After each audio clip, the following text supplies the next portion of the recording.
and welcome to the Kongversation. I'm Hyle Russell, and my guest on this very special episode that I have put off doing for almost 8 entire years, he is the guy from Rare Gamer, raregamer.co, that's co.uk. He's been on the show before. You might recognize him from our Sea of Thieves streams on occasion.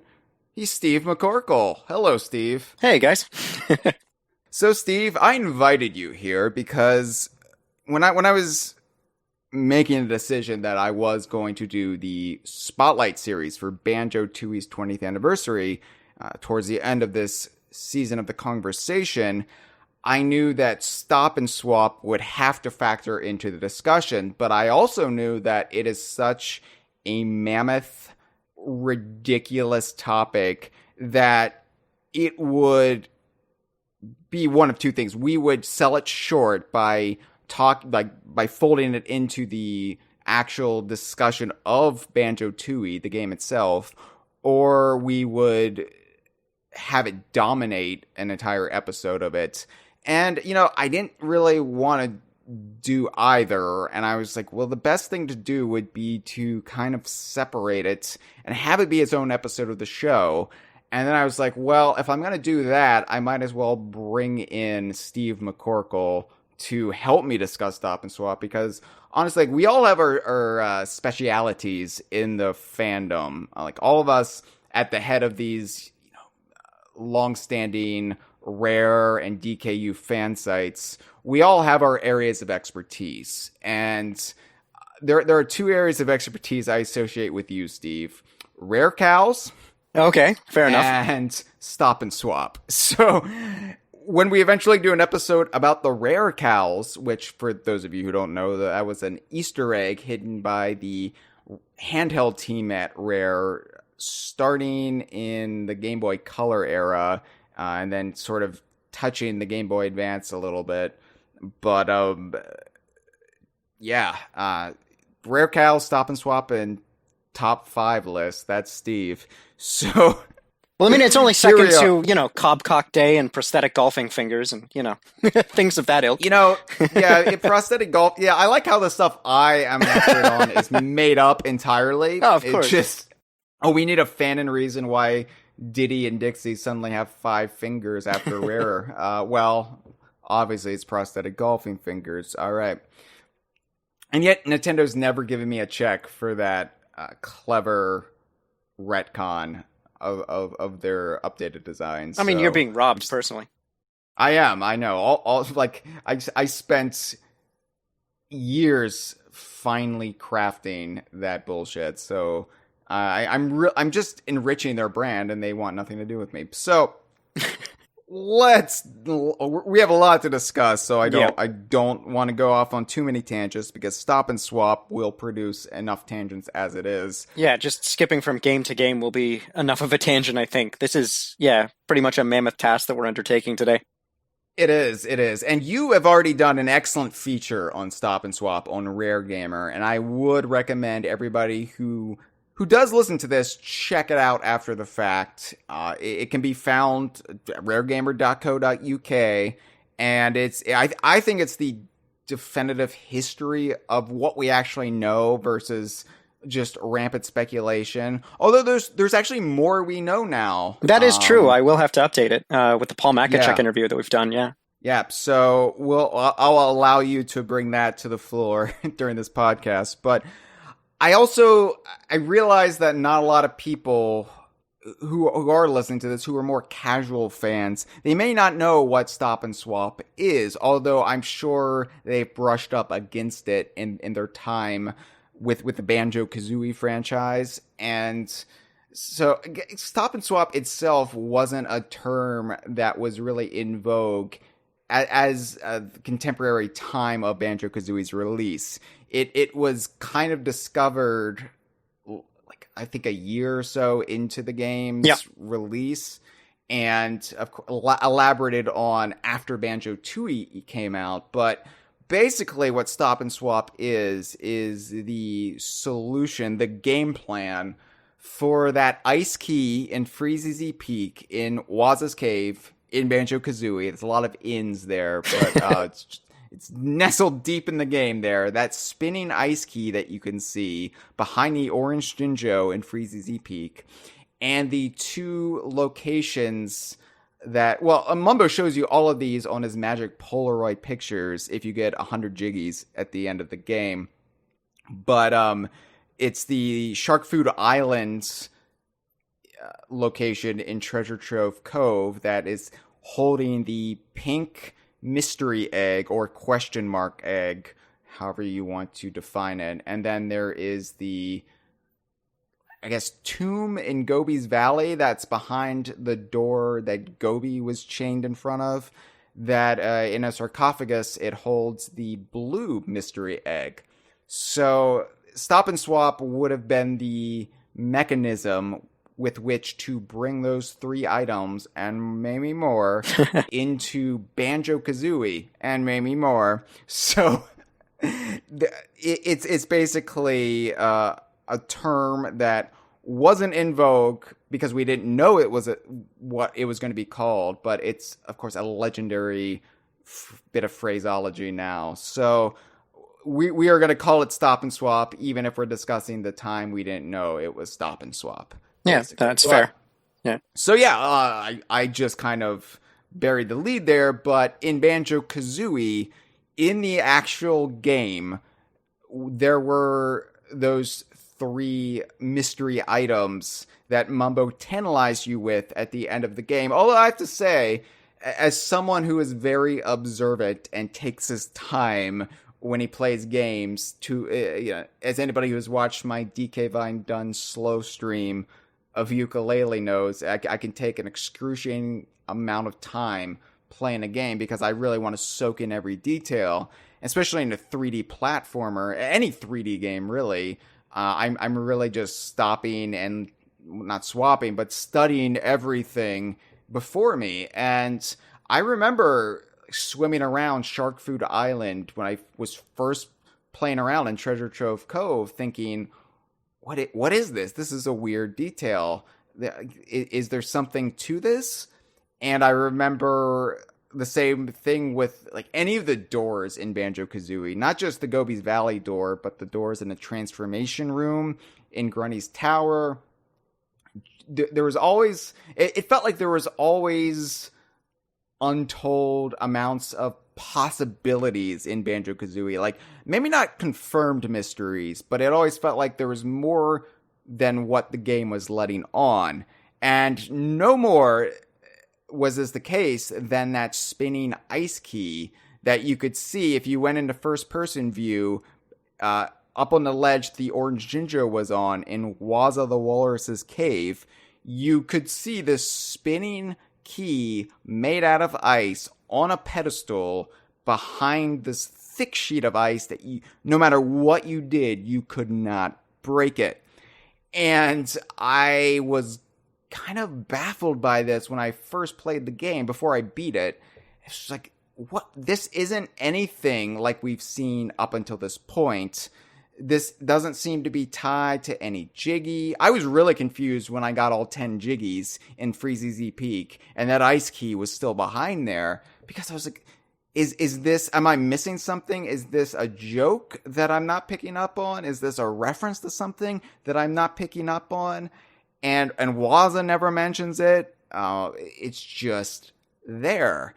And it was so confusing. And then when I beat the game with my friend Elliot, who I beat every DKU game with, I think up until Mario Golf, when he just couldn't be bothered, I remember sitting there kind of in shock that this was actually a thing, that Mumbo was calling it out, and that we wouldn't be able to get these items or enter these areas until the release of Banjo-Kazooie Sequel, Banjo-Tooie. I'd never seen anything like this at this point. This, you have to think that before we had digital games or, games that, were always cloud-based, they were these self-contained chunks of plastic and circuitry that, unless they had something like a lock-on cartridge or they were connected via something like the Game Link cable, like with Game Boy games, they weren't connecting. Like, as console gamers wouldn't have ever imagined this to be a possibility on the N64. And it really spurred the imagination, not just for what these items would do, but how we would bring them into Banjo-Tooie, how the games would connect. It really launched 1,000 conspiracy theories, not just that summer, but in the 20 plus years since. I mean, I've made the comparison before, but I think this is the rare fanatic version of the Paul is dead conspiracy theory. Oh, for sure. So enchanted Beatles fans. I mean, to this day, but yeah, and I mean, the walrus was Waza, so that solves that mystery too. Yeah, right. Exactly. Gajoob. But yeah, back in the summer of '69, a lot of Beatles fans were all of a sudden studying all of these Beatles albums post-Revolver, looking for clues that Paul McCartney was dead. Well, here we are, with Banjo-Kazooie in the summer of '98, looking for clues on how to get this ice key, how to get these mystery eggs. Anything was on the table. Anything was a possibility. And I remember personally doing the Beak Bomb. Oh, yeah, Beak Bomb just about everything I could. Beak Bomb everything. So growing up, I didn't know what an advent calendar was. That wasn't part of my family's holiday Christmas traditions. So the entrance to Freeze Easy Peak was completely lost on me, that it was stylized as an advent calendar. So all I saw were all of these stars with question marks on them in the same font as the question marks on those eggs, those damn eggs. So I'm thinking, okay, I beak bomb these stars, right? And that doesn't work because there is a flight pad in a layer, and you can get to the entrance to Freeze Easy Peak flying, and it's like beak bomb them. That doesn't work. So it's like, okay, what if you beak bomb them in a certain order? Oh man! And I probably spent at least a full 24 hours of my life just trying all sorts of combinations doing that. And I feel silly now that I know what an advent calendar was. But, anything was a possibility. Well, you had Goby running off from Click Clock Woods saying that he was going to go to the lava world. And, well, there is this lava chamber in Grunny's lair with no corresponding world. And so, like I mentioned about the conspiracy theories, that led to me personally speculating that, okay, so I think the entrance to Mount Fire Eyes, the lava world that Nintendo Power mentioned but was never in the actual game, I think the entrance will rise up to Mount Fire Eyes, and we won't be able to access it until Banjo-Tooie, but we'll enter it from Banjo-Kazooie. The thing is, right, Steve, for me, I got so carried away with this that no matter what actually shaked out at the end, I would have been let down by it, because I was imagining a secret world. I was imagining something completely crazy. And, well, I'll allow you. I've been babbling. It's the nature of Stop and Swap, trust me. It is. Like I said, yeah. Before we started recording, I said, Steve, we could probably just do this in our sleep. We actually don't need to dial in for this episode. We can just let our brains go on autopilot and let 22 years of pent-up madness spew out of our mouths, and it would achieve the same effect as actually rigorously preparing for this episode. Exactly. So, it's just speaking in tongues at this point. It is. And I don't want to ever get away from the episode itself or speak in terms that are excluding people who may not know the ins and outs of all of this madness. But this was the most tantalizing thing I had ever seen in a video game. Yes, there had been, playground conspiracies or hoaxes back on the NES days. If you do this in Super Mario Brothers, the princess will marry Mario at the end. Well, I mean, being one. this was around the same time as Mew with the truck in Pokemon Red and Yellow and Blue. So it wasn't too far off the mark for those playground rumors to really start culminating, and especially because there was something definitely in there. Like, if we hadn't seen the secret pictures or we hadn't seen the ice key, it could easily just be made for an argument on their own. But the idea that they were there and we couldn't get to them... Yeah.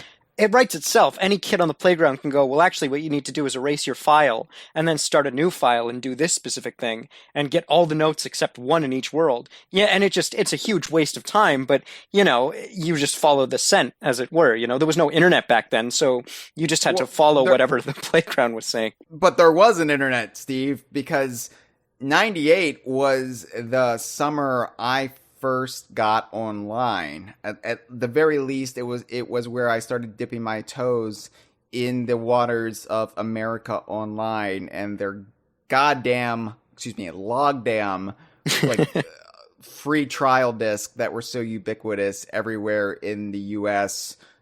From 97 to like I think the second George W. Bush administration, but it was actually, and I was going to let you speak and let you share your experiences, but so is the nature of Stop and Swap.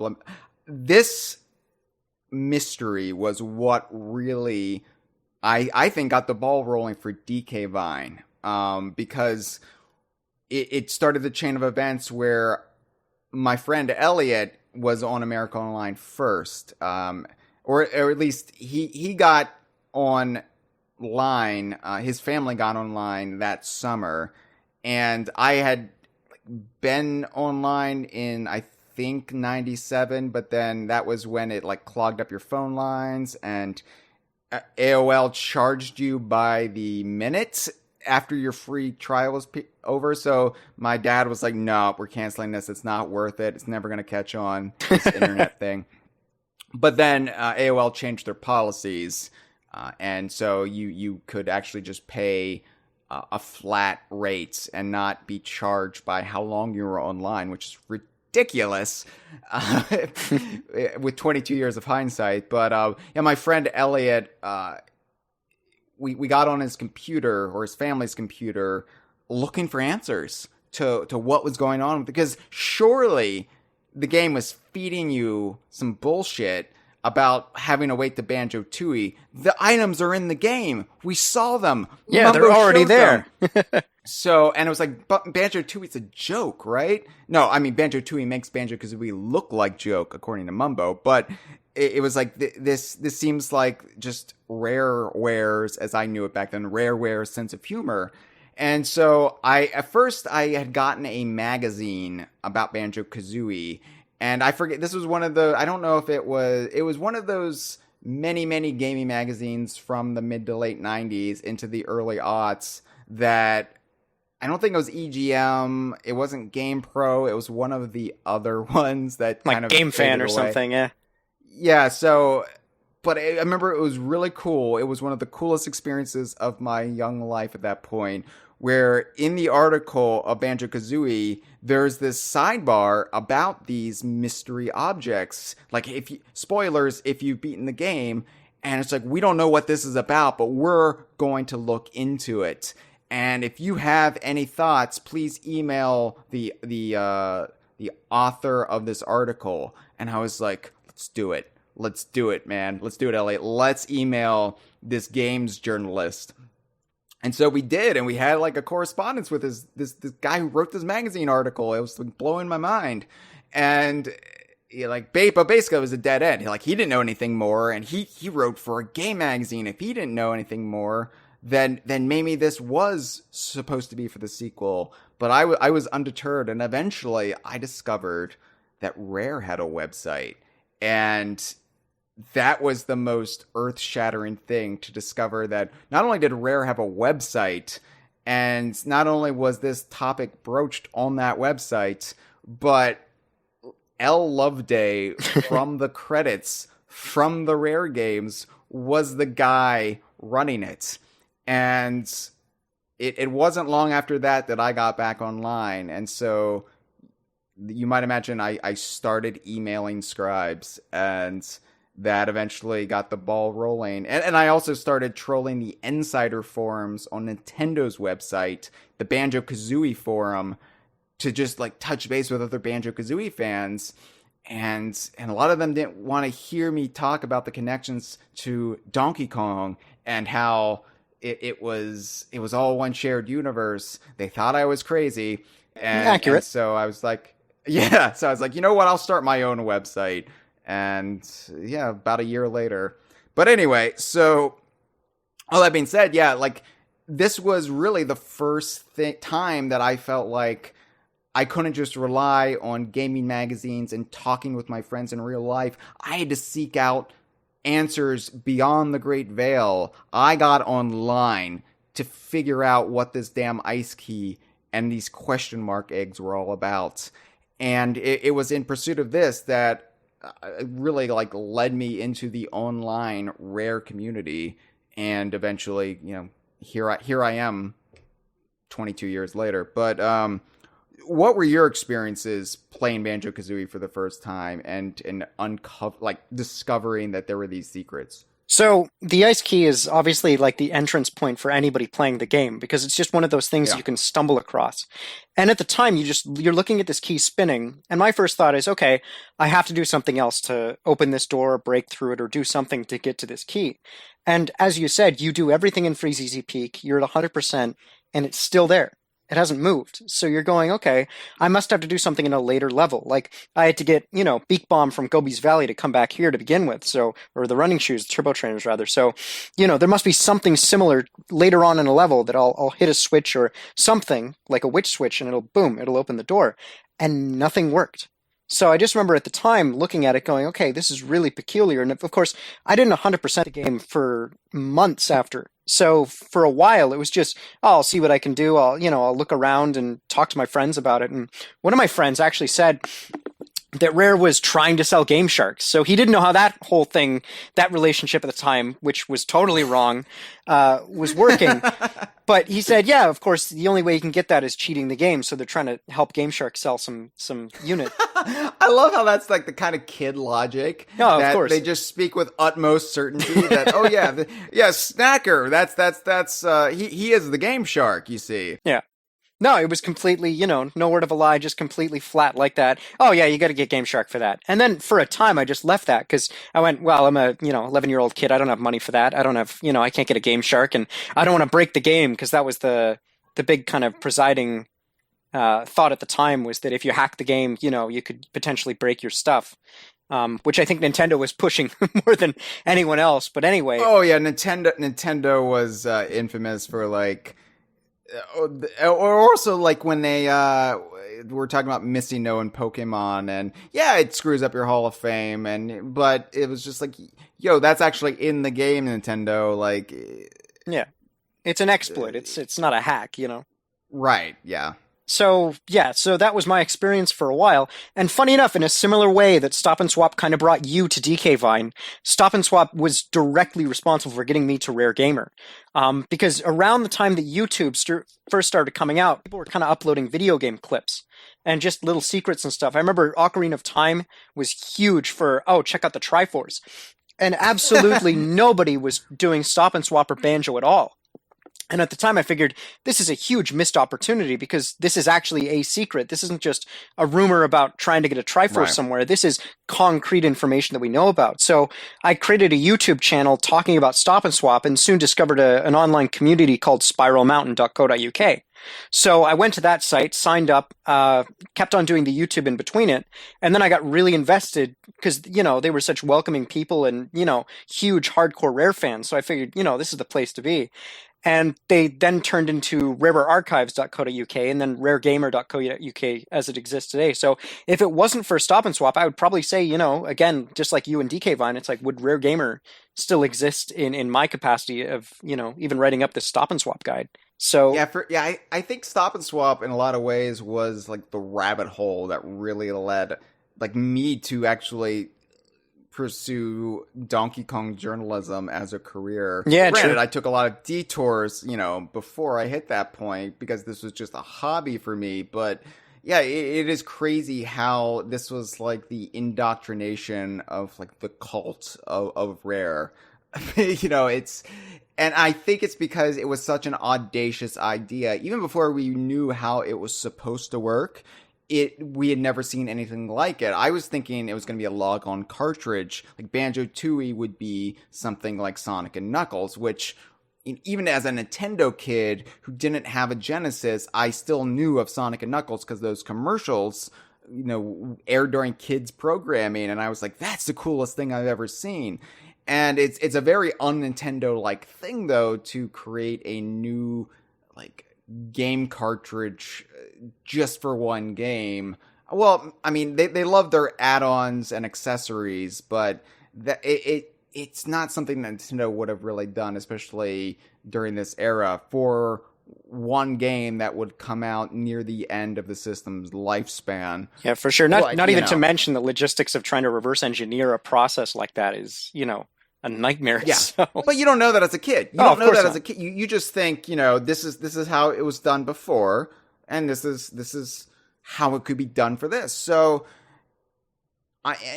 98 was all about Banjo-Kazooie because that was the only DKU game that had been released in 98. It was the first year since Donkey Kong Country in 94 that Rare had released no Donkey Kong games. And it was fine because Banjo-Kazooie was this mind-blowing experience that, even though I consider it a spin-off of the Donkey Kong Country series by way of Diddy Kong Racing and all the references to Donkey Kong therein, I was such a huge Banjo-Kazooie fan all of a sudden that I didn't really miss Donkey Kong. And so I spent so much of 98 playing Banjo-Kazooie, exploring every inch, trying everything I could in every world. It didn't even have to be Freezy Peak. I was like, maybe Rusty Bucket Bay is the key because there's some weird stuff in Rusty Bucket Bay. No, everything was on the table. Yeah. Everything was on the table. And some mystery eggs would eventually appear on said tables. I have to hand it to them. I feel like I want to credit Paul Makachek because I feel like Paul Makachek has really revealed himself to be one of the principal architects of Stop N Swop. And I know it was this collaborative thing with the Banjo-Kazooie team and others at Rare, but I have to hand it to them, all of them, that it was not uncovered for so long. Like nowadays, a game's data is mined data mined immediately, completely. Yeah, so you wouldn't be able to keep something like this under wraps today, but they did a very good job, even by 1998 standards, of making this a tough nut to crack, or a tough egg to crack, I should say, because it was like about a year before anybody figured out anything with the Game Shark on how to get these items. Yeah, not to mention too, it's waiting for the second game that increases hype, because this wasn't just, we'll tell you in a month. This was, you must wait now 2 years until we finally bring out, the answer to the solution.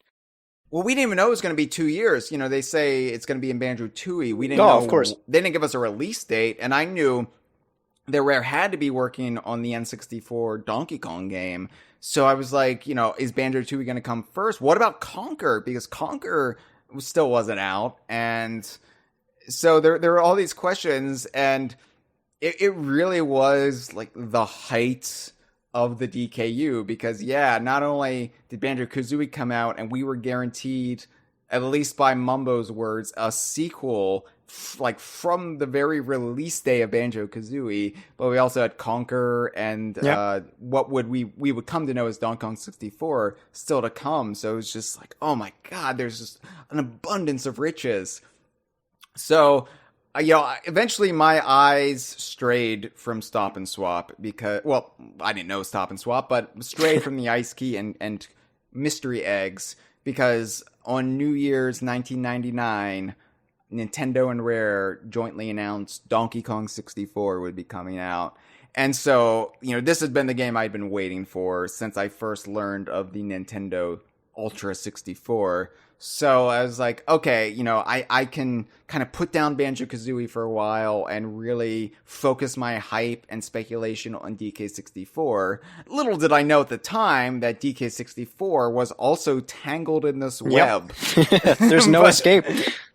But, we didn't know that for quite a long time. So,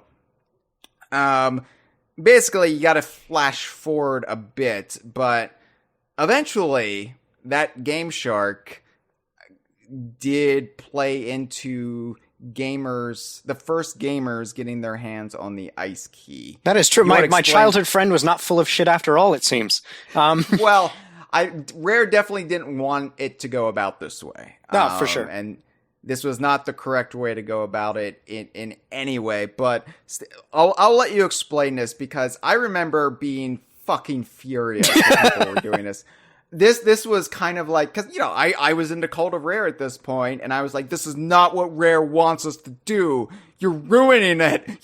Yeah, so for the uninitiated, for Hyle's ire here, if you had a Game Shark device, you could put in a code that would allow you to levitate, almost like if you've ever played Roller Coaster Tycoon and picked up one of the tourists of your park, you could just kind of pick them up and place them wherever. It was the same thing with Banjo-Kazooie, and what players found out was that if you picked up Banjo to a certain height, you could move him over the wall that hid the ice key and then just drop him down. So at that point, you didn't need to break through the wall because you could just fly over top of it. So once you were there, you could just sprint right toward the ice key, grab it. There would be a little bit of dialogue where they would remark, oh, cool, an enormous ice key. We ought to keep this for later. And then if you paused the game and went to the end of your totals, you would see a menu called Stop N Swop, and the key was collected in that menu. So whenever you pause the game in future context, you'd always have that key there where you've collected it. So that's when the name Stop N Swop was officially revealed to the public, was in that menu. Yeah, and I forget exactly the time and date that this was first being broadcast online, and I had some sort of platform. I honestly can't remember if DK Vine was up and running at this point, or if I was just still the annoying guy on the Nintendo Insider forums. But I remember like loudly proclaiming, "Hey, don't do this, because this might screw things up when Banjo-Tooie comes out." And I was kind of correct in that. I think Rare said as much, like, you shouldn't do this because it might. I forget. I do remember though, like, the horror that I was feeling when people were discovering that collecting the ice key meant that it was gone from all save files. Like, you collect it in one save file, it's just gone from the game. And so it's like, you have soiled the experience. You know not what you have wrought, because the greatest feeling you would have ever felt in a video game, the truest love you would have ever known, when Banjo-Tooie finally connects to Banjo-Kazooie, it will now be ruined for you because of your impatience. It's a good thing you weren't being too dramatic online. I think that's an important feature. But I mean, it was kind of like weirdly discouraging for me. I was empathizing with people I was mad at, because I was like, you will be sorry when whatever amazing trickery Rare pulls off with his ice key, it means you can't experience the full thing. Like, it was weird to me that people would have unlocked the ice key. So I never did this, obviously. In my original Banjo-Kazooie game cartridge, I never even put in the sandcastle codes when nodes were released. So, like, I never did it. Yeah, so, more on that in the future. when people collected the ice key through this levitation Game Shark cheat, did the ice wall then disappear? No, so it's still, you could pass through. It was weird. It's kind of like with Diddy Kong Racing, where you could see a tree and it's always faced toward the same direction. The same thing works with the ice wall. It won't allow you to go through one direction, but it will the other way. So you weren't permanently trapped in that room. You could always leave and you just pop out the other side, but trying to get back in was impossible. So it was only a one-way solution to it. So it doesn't delete the ice wall from Woz's cave No. like Sandcastle code would. No. Wow. Okay, that is weird. So you can tell anybody who got the ice key via these means. I wonder if putting in the Sandcastle code after the fact would then delete the ice wall key. Like what happens if you got the ice key via the Game Shark code and then put in the code? I'm assuming it would still work as intended. Like it would still show that hole that was bashed in it, but you would, nothing would change because when you hack a game with a Game Shark, it's doing something the game didn't anticipate. So in order for that to change anything, they would need to anticipate that players would grab it, which they didn't. Otherwise they'd probably put a ceiling on that, cave area. So right. just putting in the Game Shark after the fact, it'll go to that same angle, but it'll just show a smashed wall and the key won't be there, obviously. So that's the only thing that changes is the appearance of the. So anyway, yeah, there was this Game Shark code, and then and this is where we learned of Stop and Swop, and I was like, that's a weird name. What does that mean? And this is where people started accurately speculating what Stop and Swap could mean. And I sort of didn't necessarily trust any of this. Yeah. I was like, we don't know. We don't like, yes, it says Stop and Swap, and a lot of people were accurately saying, well, that could mean you just yank out the cartridge and put the other cartridge in. And I was like, how would that even work? That's weird. And a lot of people were actually saying that's spelled incorrectly, and they were completely right.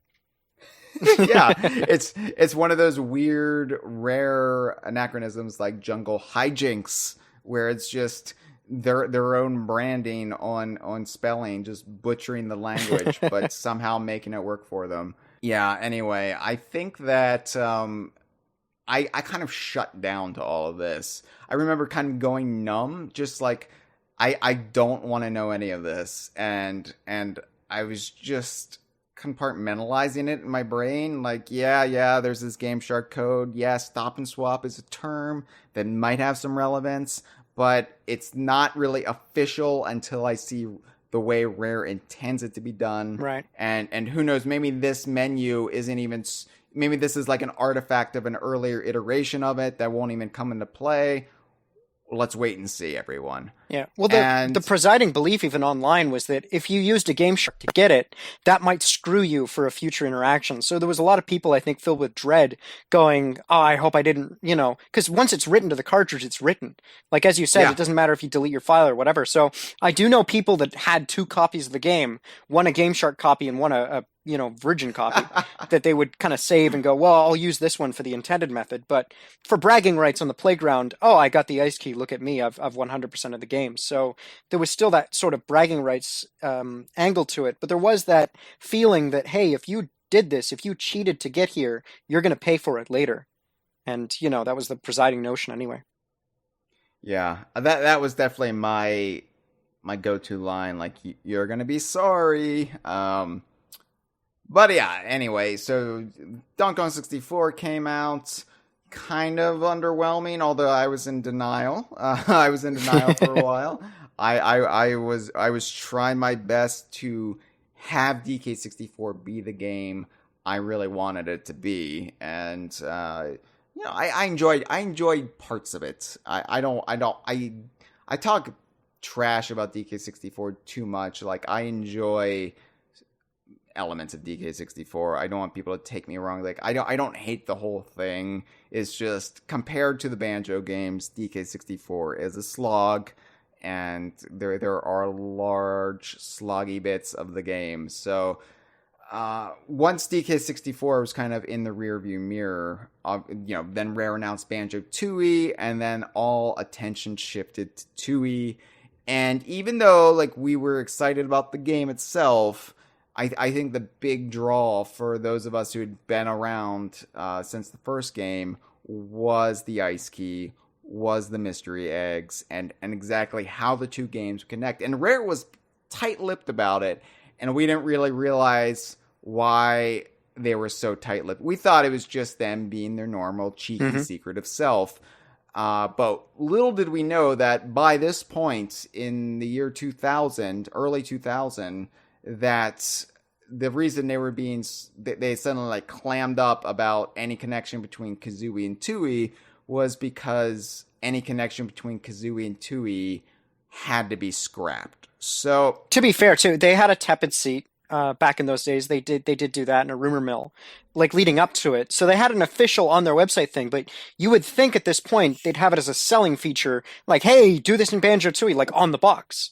And it was, as you said, conspicuously absent. So that kind of raised a few flags for a lot of us. Yeah. I just took it to be them being super secretive, to them wanting to keep the mystery for as long as possible. And they didn't want to necessarily sell the merits of a game just entirely based on a game that was already out, because some people might get Tooie first, and you don't really want to make them feel like they have to buy this game that's 2.5 years older. So there are a lot of reasons to think like why they were being secretive. And it was one of the most deflating feelings in the world to play Banjo-Tooie and to encounter the googly-eyed Banjo-Kazooie cartridges that were really early in the game. It wasn't even like you had to work for it all that much. It was shocking to me, not only like how much of a toss-off solution to all of this it actually was, but how early it was all resolved. Not so much the ice key, what the ice key did, but obtaining the ice key and the question mark eggs and Heggy's egg shed. It's all there like before the first world, at least in the general location. And I remember thinking, this can't be it. Like it was so underwhelming, Steve, to break open this little Banjo-Kazooie cartridge with so little fanfare, and then to have this small ice key that's not even the same size as the ice key from Banjo-Kazooie just kind of plop out. Yeah. Just I think the overriding confusion about the entire thing of what we were seeing can best be summarized with the phrase cool ... but ... because we didn't know what had happened. We're like, hold on, Mumbo showed me these locations, and that's where they are, and presumably those are still in the first game, but here I am in the sequel, we're smashing open these carts, here is a much smaller version of the eggs, because they were bigger than Banjo in the first game, and now they're very small, and as you said, you can take them and immediately hatch them before you've gotten to Mayhem Temple. So, well, you'd have to learn a few moves there to unlock them in the first place. But, positionally, they were near the level entrance. So it was a very confusing and, underwhelming, unfortunately. I hate sounding entitled, but, it was an underwhelming solution that they provided for us. I mean, look, obviously I'm over it to a certain extent. And knowing what I know now, I don't really blame them. I was going to say armchair quarterback, but that's in reference to American football. So maybe I should put it in hockey terms for you, Steve. Oh, thank you. I can Tim Horton Puckett. I don't know where you sit in Canada. You completely Gretzky'd that term. But I can say like, okay, what they should have done was recreate the interior of those locations in Banjo-Tooie and like warp you to it. And then at least you have the feeling of being in Waza's Cave or Shark Food Island, even if it's being recreated in Tooie. But like, I feel like there was also this, we just need to be done with it. Like this didn't work out. This didn't pan out. We're not going to devote any extra time towards like soothing the battered feelings of the freaks who really got, hot and bothered about what we had planned. And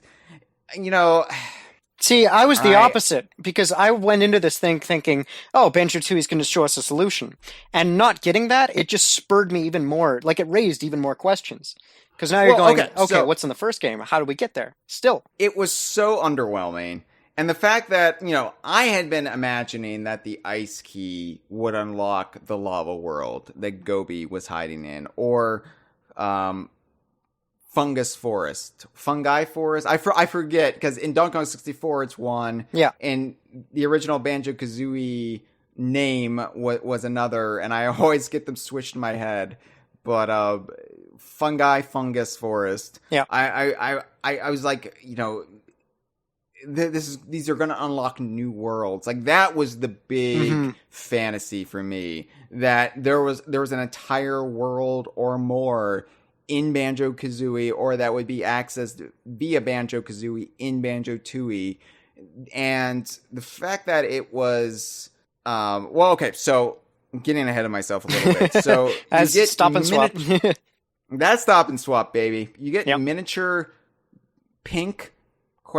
Egg, a miniature blue ? Egg, and a miniature ice key. And then in Heggy's shed, there's also a yellow ? Egg, which was curious. But I just took that to mean, so this other ? Egg that wasn't actually locked away in Banjo-Kazooie has just been in Heggy's shed the whole time. But you got very minor abilities or cheats with those ? Eggs, those mystery eggs. So much so that, like, in retrospect, of course, the one that there was more than one of, the one that there was actually an abundance of, would give you minor things, and the ice key would give you something a little bit cooler, no pun intended. But I have to say, it was underwhelming to, now I have a Jinjo in multiplayer mode. Now I can pull Kazooie out of Banjo's backpack and slam her on the ground. Now I have homing eggs. Well, I like that one. Because I suck. I mean, I like all of them in theory, in principle, but tied to the greatest mystery in my young life, it just felt underwhelming. But even more so, it would have been fine, maybe in theory, had we been able to visit those locations in Banjo-Kazooie. That was what was so frustrating to me. And the fact that the items were smaller made them almost feel like they were forgeries, that they were hoaxes, artificial copies of the real thing. And that really got the conspiracy gears turning, the conspiracy nuts and bolts, maybe I should say. It started to build even more conspiracies and mysteries in my mind that, okay, I see what you're doing, Rare. You're throwing us off the scent. You can still connect Tooie to Banjo-Kazooie. And we just have to figure out how to really do it. And then we're going to get the really cool shit. So it didn't take long. We even did a feature on DK Vine about why the connection between the two games was still real. And we just had to keep digging even more. Yeah, just keep on beat bombing. Nowhere was this personified, in my mind, legitimized more in my mind than when we got to Jolly Roger's Lagoon. Captain Blackeye. And we got to visit Captain Blackeye, who has become quite the legendary figure in the greater DKU by way of Sea of Thieves. And it's like, Sea of Thieves is kind of like the fireworks factory in Itchy and Scratchy. It's like, when are they going to get to Captain Blackeye? But, Captain Blackeye does have a role to play in the game, and Greg Mails is kind of personifying him when he plays the game. But Captain Blackeye was this figure of mystery that also kind of factored a little bit into these conspiracies back in 98, because his portrait appears, is it 2 times in Mad Master Mansion? Yeah, so it's in the lower floor. If you smash through the window, there's one, it's next to Grunty, and it's just on the ground floor. Nothing appears to be kind of around. It's just a small room. And then the second one, which is the more prominent one, is up in the bedroom. There's a master bedroom where you find a Jinjo. It's a 4-poster bed. And there's a poster of Blackeye along with this massive treasure chest right beside the bed. Yeah, and I didn't really read it as a treasure chest when I was a kid. I just thought it was like a wardrobe or a chest for like clothes or something. And yeah, it's a treasure chest. But I thought this pirate was so weird because it wasn't a reference to anything I knew. Like, you'd think if it was a pirate, they would have gone with Captain K. Rool, right? Or it would have been some like Captain Blubber. Yeah. Like, why is it this human with a Jay Leno chin? It didn't make any sense to me. And that really made me wonder, like, okay, what does he have to do with it? And it turns out he might have had something to do with it. But what really got the gears turning in my head with Blackeye, which we learned his name from Rare's website in the lead up to Banjo-Tooie. Lee did this asterisk version of his name where we sussed out it was Captain Blackeye, but he was going to appear in Banjo-Tooie according to Rare's website, and we didn't know at the time about the development history of Banjo-Kazooie and that Captain Blackeye was originally the antagonist of one of the builds of Dream, the pirate build of Dream, I think for the N64, that eventually became Banjo-Kazooie when Edson was kicked out in favor of Banjo. But, they kept Captain Blackeye kind of floating around as a possibility to later reincorporate into the Banjo-Kazooie series. And it was eventually, there in Jolly Roger's Lagoon, in Jolly's Inn, back in the back room, kind of hanging out all to himself in this back room as a resident barfly. And it's the fact that he's sitting in the room, and in the room are portraits of Shark Food Island. Yeah. And so we had already obtained, most of us had already obtained the pink mystery egg by this point. So to see it in its original context as we were promised it in Shark Food Island, in this room where, let's be honest, Captain Blackeye served very little purpose in Banjo-Tooie, and that really raised more questions. What is he doing? Why is he here? What's going on?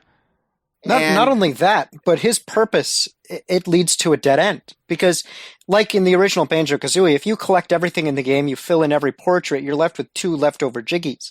So even at the time it was, there must be another world or another feature that we can unlock with these extra 2. Not realizing at the time it was probably for leeway, for players not to demand such a high threshold for, completing the game. But for Captain Blackeye, he gave us 2 doubloons that were never used. So then it became, okay, where do we spend this? How do we get him his water? There was a lot of really false leads there that could have led us. And of course, we can't be blamed for any of this because he's literally surrounded by Stop N Swop pictures, our minds were just going rampant.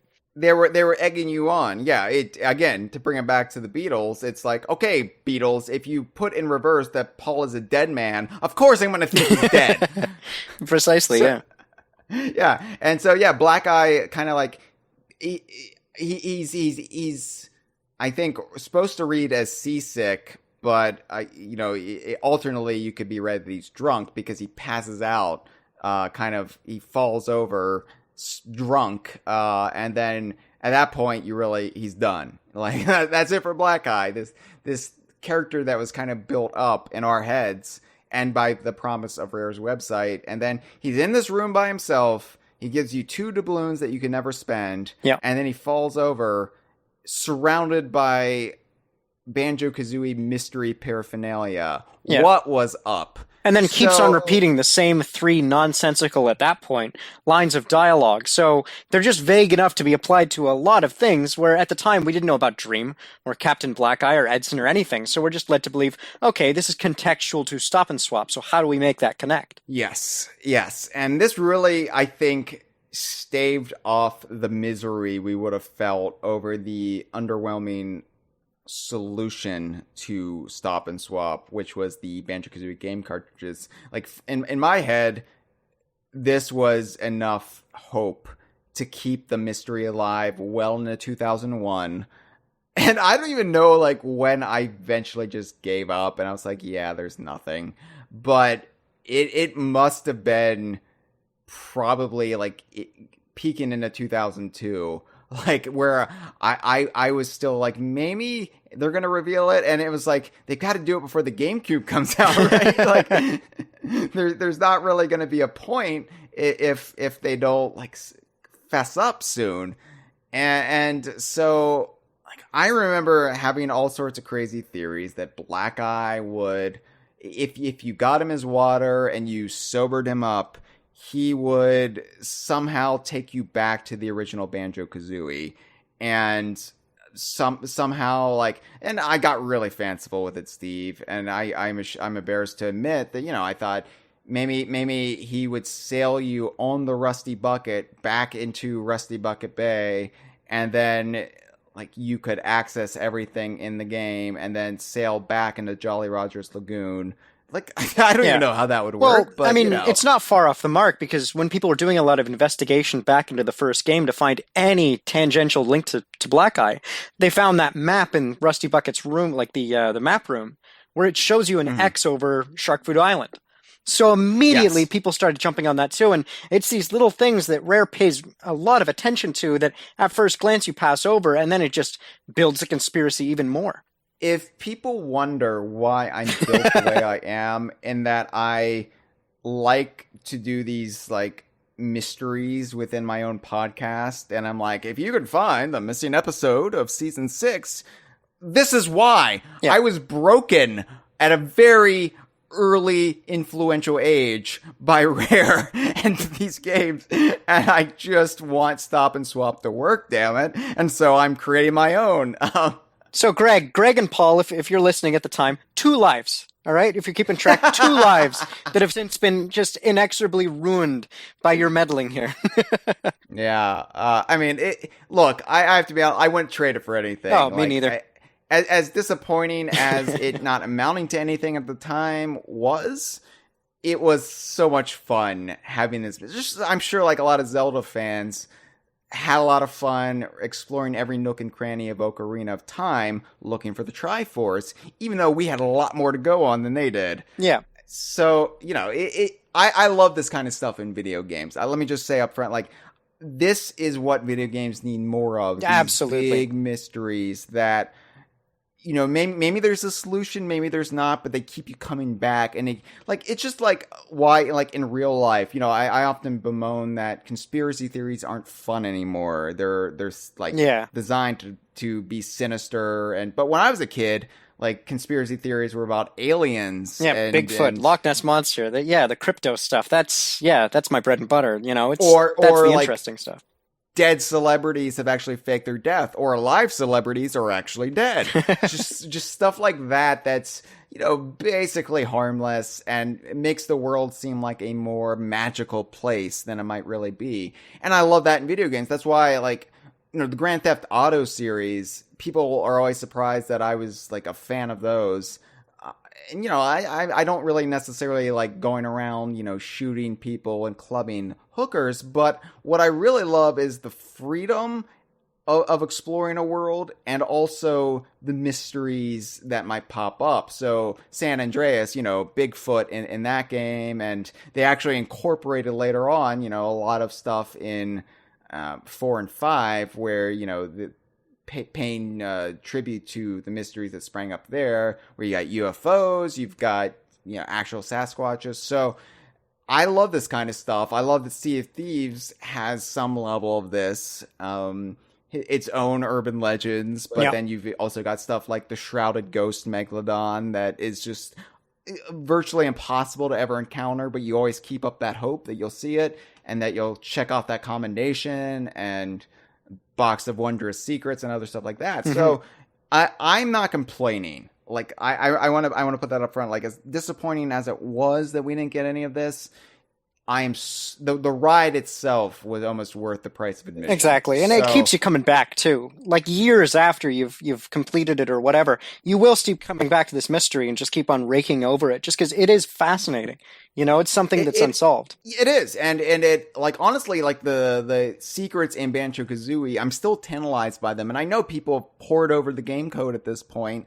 I know there's really nothing more to be discovered, but there's always that like glimmer, not the anglerfish or the constellation, but there's always a gleam in the back of my mind that's just like, well, maybe somehow Mount Fire Eyes is still down there.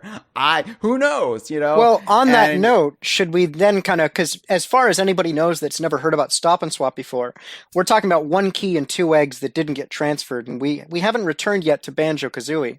So should we go about the revelation that occurred there? Yes. Yeah. So basically, it gets interesting again. Yes, my reaction to the Game Shark code times 10. So, yeah, what exactly happened here, Steve? Okay, so we'd call them data miners today. I call them hacking enthusiasts. These two men, Alan Mitchell and Michael Kleiman, Alan Pierce and Mitchell Kleiman, came together and discovered that there were codes in Banjo-Kazooie that would allow you to unlock, as legitimate or illegitimate that purpose would have been, the stop and swap items that we knew of. So there was a way to get the ice key, there was a way to get the blue egg, and there was a way to get the pink egg. And they would reside in the same menu as the stop and swap ice key that we had previously gotten before. But then there was a second revelation of, hold on, there are 4 further eggs that have been sneakily hidden in the game that you can also collect by hitting out similar codes. So they ended up releasing those online, and I mean the fandom went nuts, because now it was, hey, these are still here, still collectible, and these are legitimate solutions. So everybody just went nuts. I remember taking this news as, this can't be it. So again, denial. So I was like, okay. So for like in my head, there was a very real possibility that these were kind of like back roads or back channels that the developers put in to easily obtain the stuff sans Banjo-Tooie. And I was like, this might not actually be the way we're actually supposed to get them, because at this point I was still very much thinking that Banjo-Tooie did connect to Banjo-Kazooie, and Rare was just waiting to reveal that, like maybe on like an anniversary or something, like surprise. Once the sales dried up.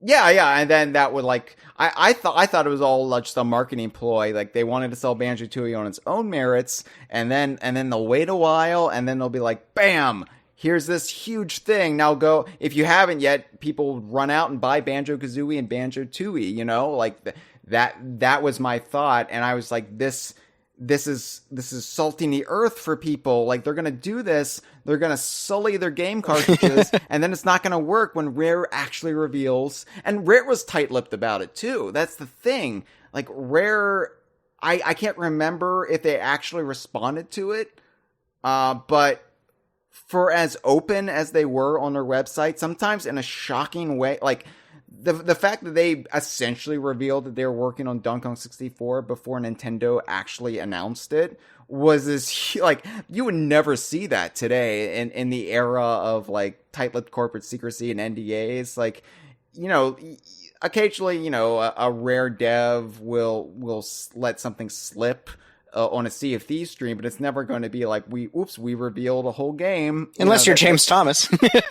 well, yeah, but so yeah, I remember thinking these are probably just back channels created by the developers to easily obtain the items should they need to, and that this won't actually be the way you actually do them via Banjo-Tooie. I was wrong, but it seemed like a solid theory at the time, especially because we weren't hearing anything concrete from Rare.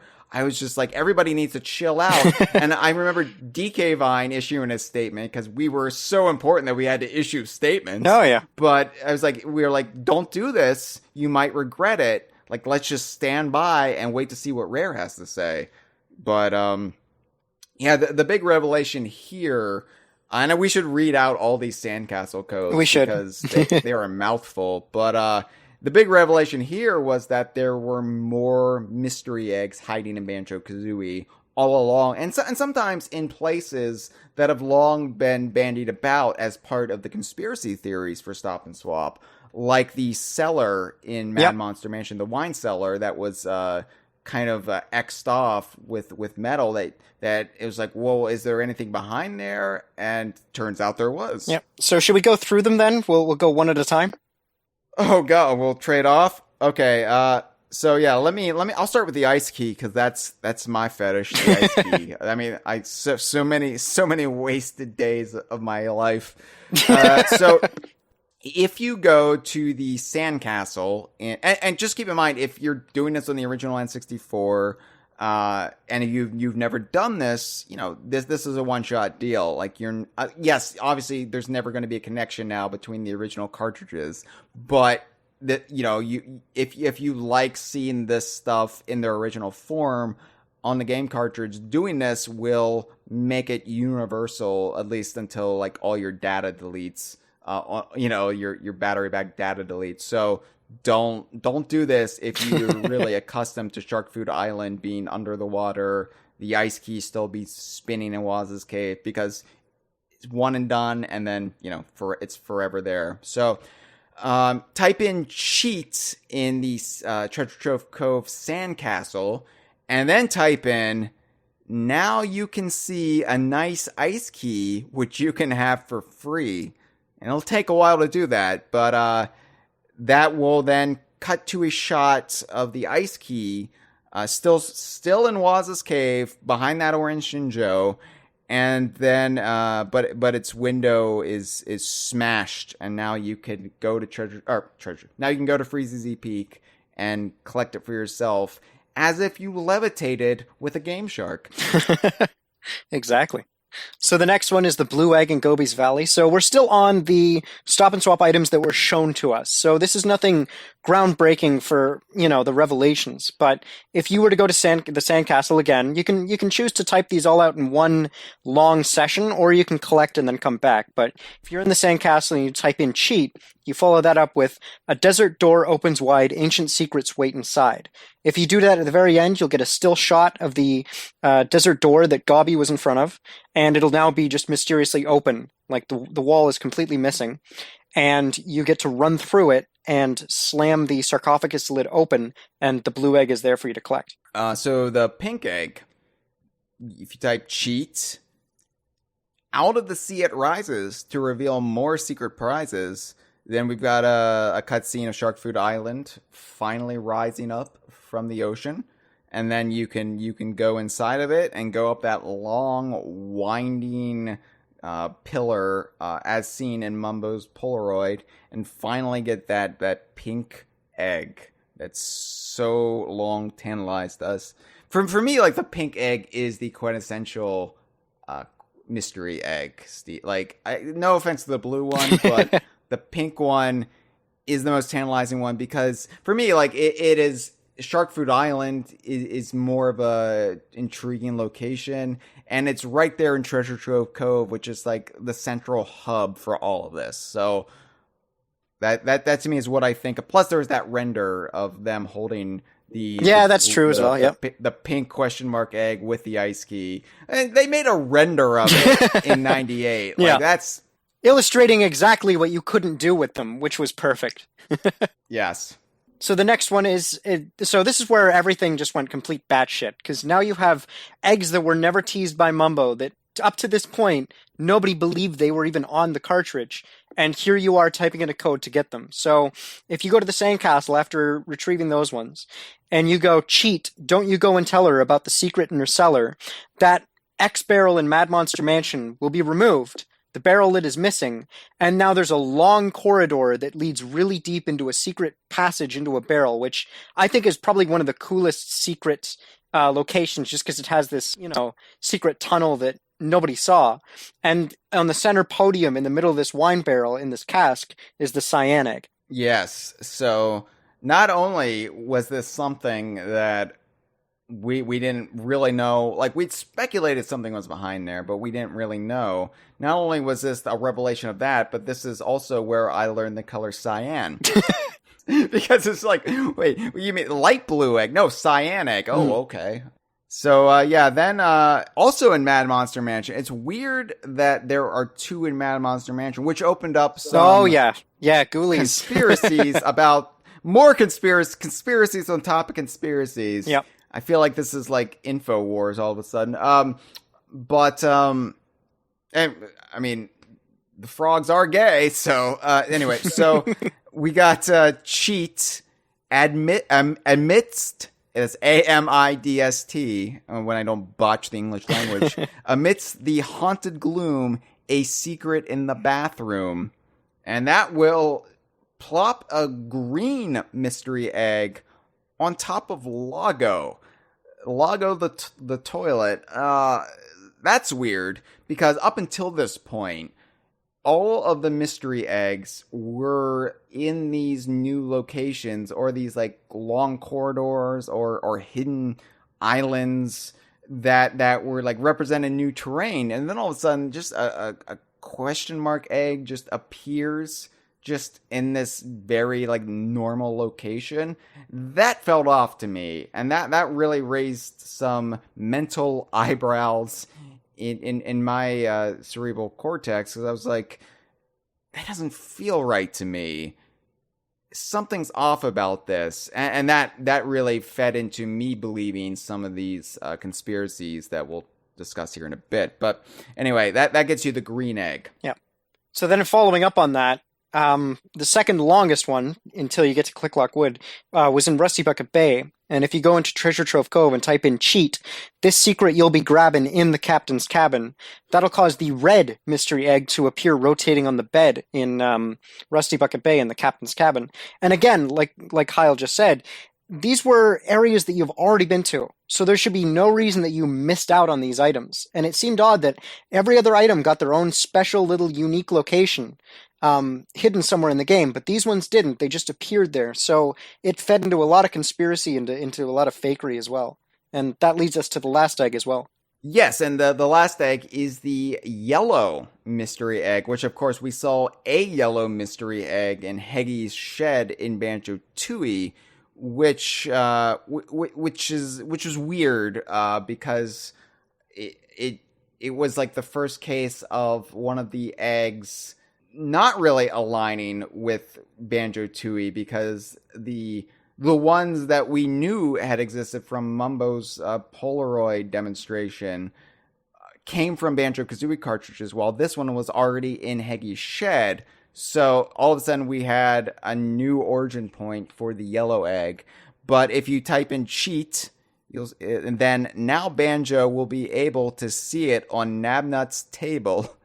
that will make the yellow mystery egg appear in Nabnut's house in the winter of Clicklock Wood, when he's snuggled up with Nibblenut for his long winter's nap. And those are the 6 mystery eggs along with the ice key. And then if you went to the menu, the Stop and Swap menu, you would see all 6 spinning around along with the ice key.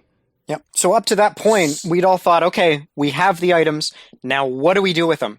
And of course, that's where you're completely stymied, because as far as we know, for the Stop and Swap connection, there's nothing that can be done.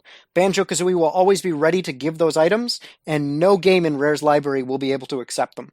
Yeah, and this is really where sites like the Rare Witch Project really took off. They kind of became the central hub towards, they dedicated themselves to this mystery and to really pouring through game code and eventually just doing silly things with it. But that was really one of the central pillars of Rare fandom in the aughts was Rare Witch Project. Long after Rare was purchased by Microsoft and were developing for the Xbox, Rare Witch Project was still plugging away on Banjo-Kazooie and Banjo-Tooie, trying to figure out what if anything there was left to be uncovered here, and if there were any mysteries that would point towards what the original intention for all of this was, because clearly we knew now that there was more of an intention than what Tooie showed.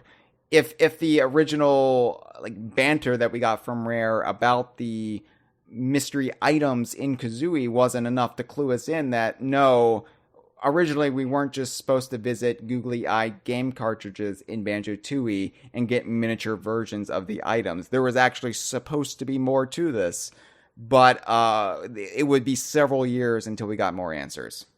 Now, when Rare Witch Project and others were really pouring through game code, they did discover more in Banjo-Tooie. I feel like we shouldn't move on before we discuss some of the other questionable things in Banjo-Tooie. And for one, they did discover the original sized versions of the mystery eggs hiding in the game code. Yeah, so with that one there, like when you smack the cartridges open, you got a small version, but hidden away in the memory was the full-size rendition. So that alone pointed that, okay, hold on, Banjo-Tooie was at one point meant to have these eggs that you could completely interact with just like Kazooie. So it just pointed more in the direction that, okay, Banjo-Tooie had this interesting kind of translation error, if you will, that they had a plan for it. It was going along really swimmingly. And then at some point during development, they said, nope, nope, take it out, take it out. And then the remnants of that decision are still left within the game. So there's the base egg as well as the remaining silos in the game, which to me is one of the most interesting additions. If you're kind of unversed with Banjo-Tooie, if you go to Jinjo Village, the first area in the game, you're presented with a silo that you can use as warp points, just like the warp cauldrons in Banjo-Kazooie, and they take you to different areas in the game. And the last one, the seventh silo, takes you to the end boss, which is predictable. You know, it's a chronological order to it. But in the memory, there's a silo location for Silo 8 and Silo 9, which you can just dismiss and say, oh, okay, well, they plan to have two further locations, and they found out, oh, we don't need these anymore. Well, we'll just get rid of them in the memory, which makes sense. But then the most tantalizing of them all is Ridiculously Secret Area 1, which was found in the game's code. And that alone, in terms of a conspiracy theory, it lights up all my synapses in my brain. Like, I look at that and go, wow, okay, I want to go there right now. Like, not only is it a secret area, not only is it the first secret area, it's a ridiculously secret area. Yeah, and so that really makes you like your mouth water at the possibilities. Like, would this be some sort of chamber that where like Stop and Swop would really go down? Like, you visit this and then you yank out Banjo-Tooie and put in Banjo-Kazooie. Like, what would be this ridiculously secret area? And number one, like, would there be more than one? Exactly. But, yeah, stuff like that would be uncovered over the intervening years by Rare Witch Project and others. And, I kind of like lost focus after a certain point because I was like, there's nothing here. And I eventually had to just move on, especially, when Rare was like developing for Xbox. It's like, okay, we'll never know. We will never know any more than we do. Like, Rare's not talking about it, and they must have their reasons. So we just kind of, I forgot about it. Like, people were still dedicated to it, and I give them props, but I had to focus on other things, like complaining about Donkey Kong games. So all the important issues that took your life. Yeah, you're right. So just a reminder, Rare, 2 lives ruined.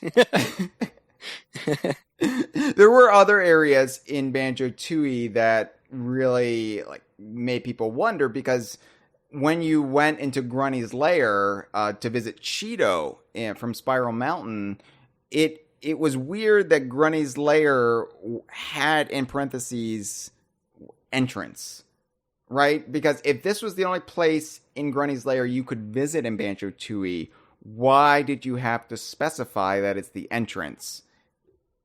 That was weird. Yeah. And a lot of people really did whatever they could to try to get past the boulders to try to see if there was more to it.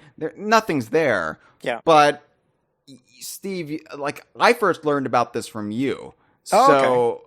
Yeah, the fact that there might have been the tower location that preceded the final boss fight in Banjo-Kazooie, that might have been in the game at one point. Yeah. Or planned to be in the game at one point. Yeah, so just to catch up everybody on that too, searching through the game's code, along with Ridiculously Secret Area 1, Gruntilda's Lair Tower Room was also another string of text that was found.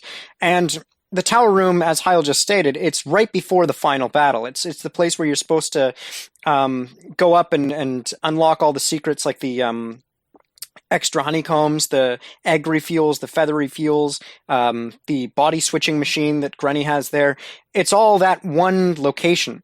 And it seemed to imply from this text string that, okay, this is still preserved somewhere in the game and you can access it. And then to, build upon that, if you're flying outside in Spiral Mountain, which you couldn't do in the first game, obviously, you'd get up to Gruntilda very quickly.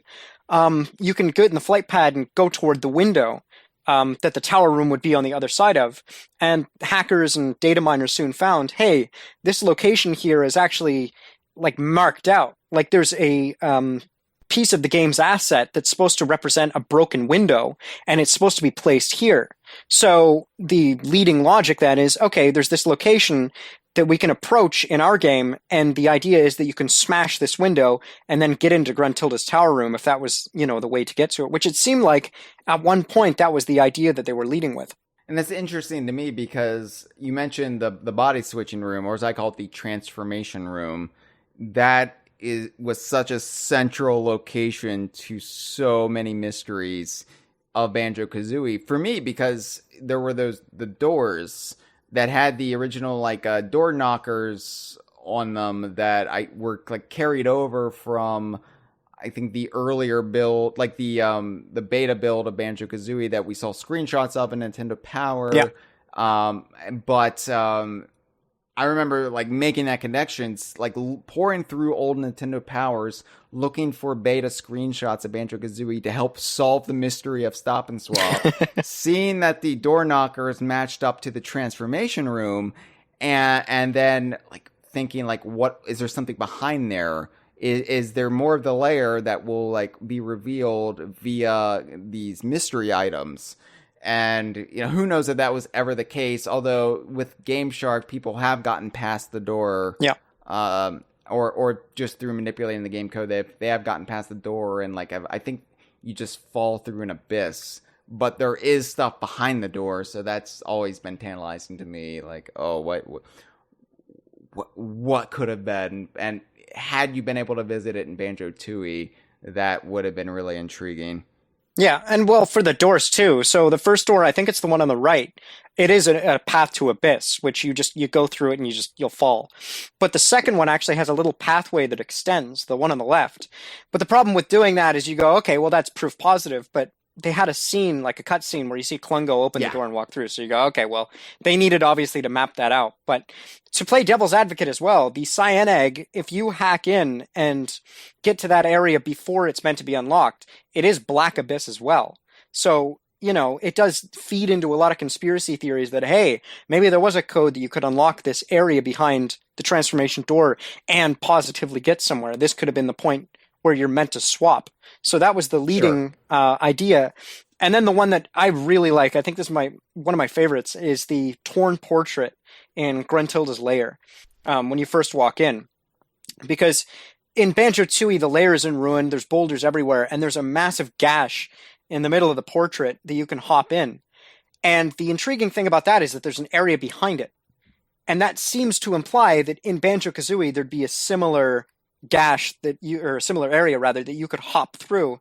And actually that was one of the Rare Witch Project videos. They made an April Fool's Day joke, and the Stop N Swop room they declared was behind that door. So the logic is still sound that if you were to find a way into that room, into the area rather, behind Gruntilda's portrait, there would be an area there. There has to be, because chronologically we know that there is in Banjo-Tooie.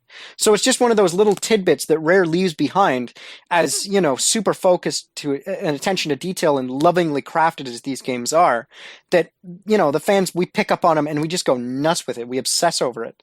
So, And that's a downside to them doing something like this, because they are the difference between a Rare game and say a traditional Nintendo game, a game designed by Mr. Miyamoto, is that Mr. Miyamoto always designs with gameplay first.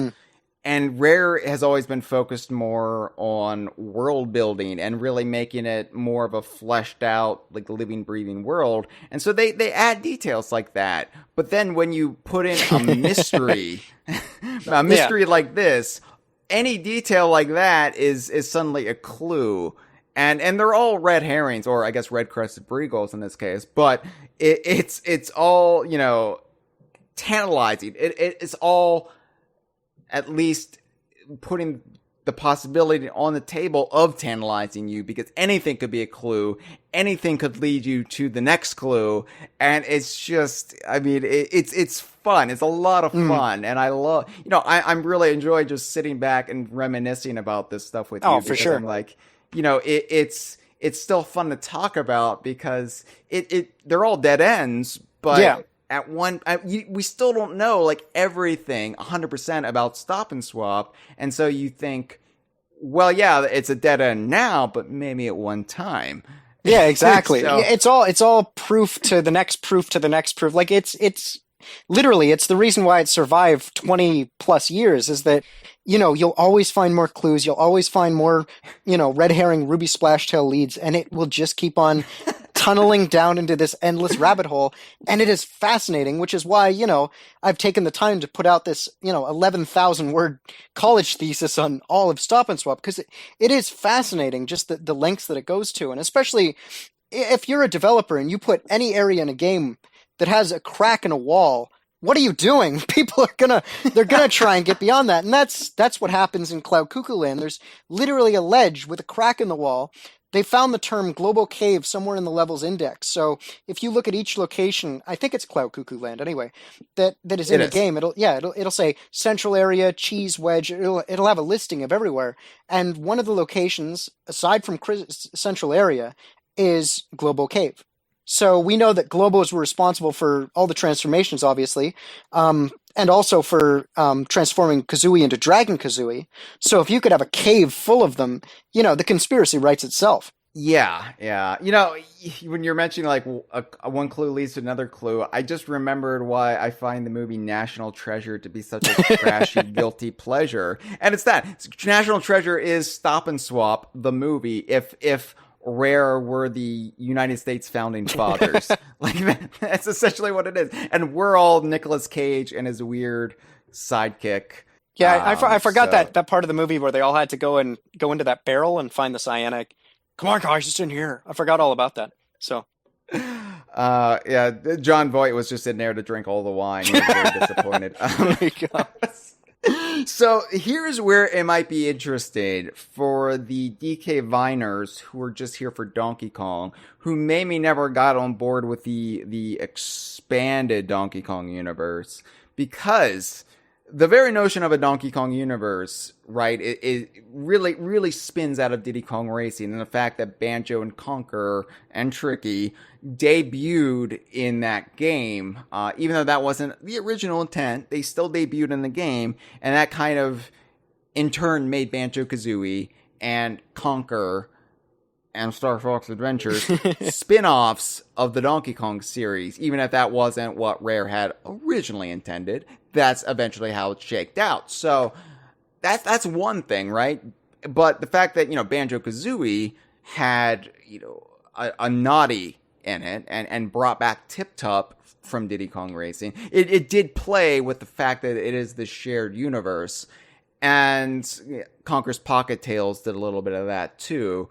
But what's interesting to me about the next point, about the next revelation in this ever-widening chasm of madness, is that this would have actually made a Rare shared universe manifest back before Rare really did much acknowledging of it. Like these days, a lot of the creators, the people who worked on these games and are still at Rare or at Playtonic or wherever they are, they have some fun with DK Vine and our audience over this, and they will deliberately put in things to kind of build this up, like how we got Royston in Connect Sports Season 2, or the goldfish in Ukulele, right? So, that being said, there was a time in the mid to late 90s where they were looking at what they had planned between Banjo-Kazooie and Banjo-Tooie, and they thought, this is great if we could pull this off. Why don't we make all of our games part of this? And we didn't know like how far this extended back when this revelation first revealed itself. Yeah, at the time, we just thought it was Banjo-Kazooie, Banjo-Tooie, and that's it. And this rabbit hole leads us to like National Treasure Tooie, like this was a huge revelation. I didn't know what to think of this at the time. I didn't like this at the time because I was so, you might be noticing a pattern right now, dear audience, and that's that every new revelation about Stop and Swap, I didn't like because it didn't fit my preconceived notions. You wonder how wars are fought over religion? This is how. when you're met with new information, you're like, wait, there's this new prophet who said what? I don't like that. No. I eventually came to love this though. Like this is where it gets deliciously absurd, and you really wonder, had this actually panned out like they wanted, what ramifications would be felt to this day because of this?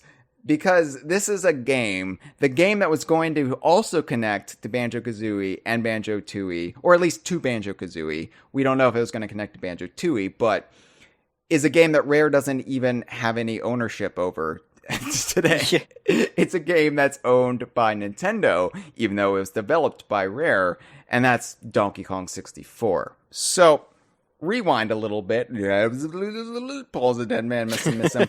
I remember the screenshot of the early screenshot of Donkey Kong 64 that I think it was on Nintendo.com. It might have been a Nintendo Power. It was the Japanese version of Nintendo.com. Okay. Yes. Yeah. And yeah, in those days, that was like you would like blindly stumble through the Japanese version of Nintendo.com, clicking things you didn't really know where it would lead you because you couldn't read it if you're a native English speaker who didn't know Japanese. Funny enough, actually, too, that site is still up today. If you visit that site, the image is still there. Everything's still preserved. It's amazing. Yeah, they do a much better job of preserving all the other Nintendo sites outside of the North American ones. Do a great job of preserving all of their old pages. The one for at least Nintendo of America is trash because they just discard everything, just like my mom like sane did. Normal people do. Yeah, right. Like they Marie Kondo it, and I'm just like, no, I'm like the hoarder over here. No, we must preserve everything. Yeah, there's a screenshot of Donkey Kong's treehouse in DK64, what I call the Watchtower, just so nobody confuses it with his DKC treehouse or his Donkey Kong Country Returns treehouse, because they're different, Steve. But there is we didn't know what it was, and we still don't know really how to define it. It looked like a refrigerator, maybe a freezer. I've heard it be referred to as a shower.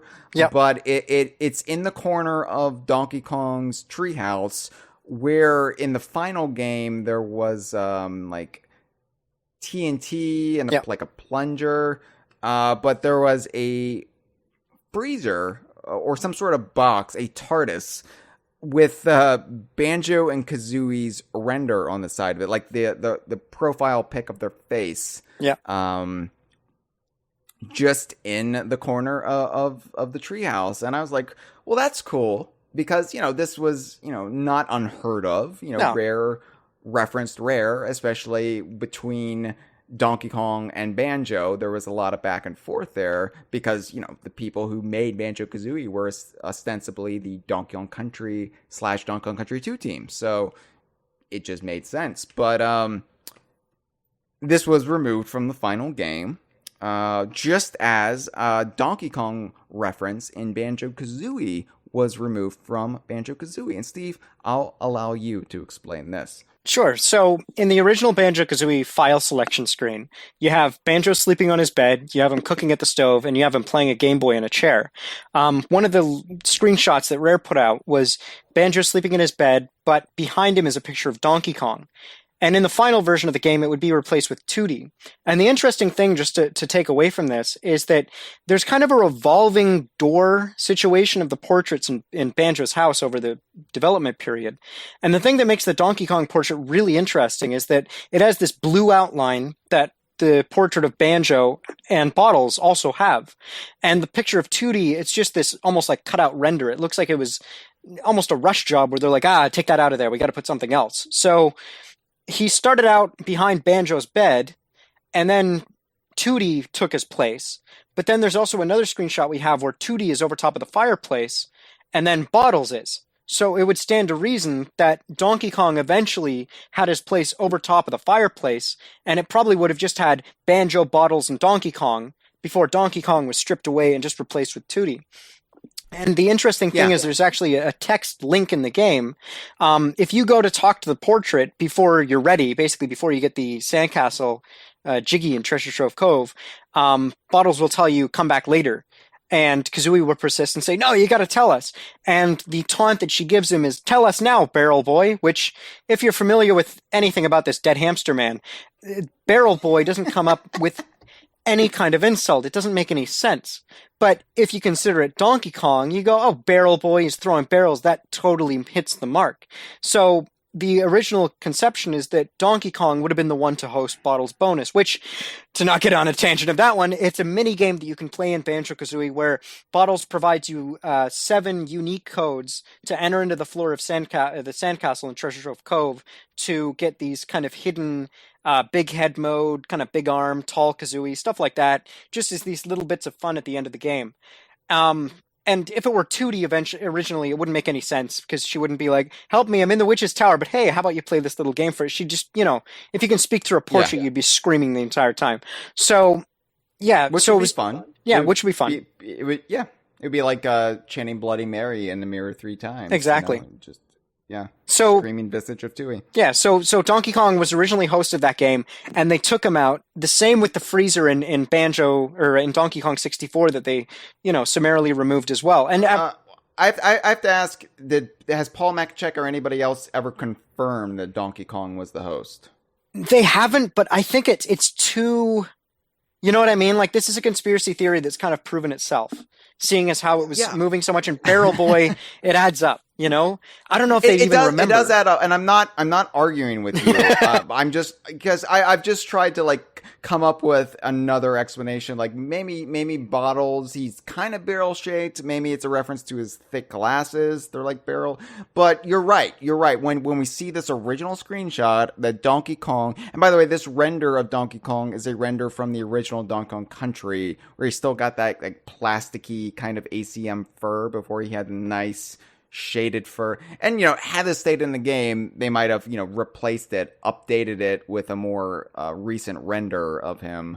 But I do think this is a plausible theory that Donkey Kong was the host of this, and they removed it for whatever reason. And it might be because maybe Nintendo said nah, even though Nintendo did publish Banjo-Kazooie, so at the time, there wouldn't have been any red flags, but we don't know. But, yeah, Donkey Kong almost appeared in Banjo-Kazooie, which it's funny. When I watched the John Lovitz VHS tape and, like, read early Nintendo Powers, they suggested that you would meet some familiar faces in Click Clock Wood, and my mind sprang to Donkey Kong. That's where Donkey Kong's going to be. Donkey Kong's going to be in Click Clock Wood, and it turned out to be a naughty, but okay. So it's just funny that the team did make me toy with the idea of Donkey Kong being hidden in Banjo-Kazooie. Well, you say hidden. It's literally the first thing you see as you start up the game. Okay. But you know what I mean. Yeah. No, for sure. And so I'll let you explain the more interesting one, because I've explained the whole Bottles bonus thing. So you got to tell us about Donkey Kong 64, because that one's very fascinating. All right. So in Donkey Kong 64, we mentioned the freezer, the shower, the locker, rumpus room, the panic room, whatever it is. The thing is, like, it was removed entirely in favor of the coal or mineral or ore with the TNT.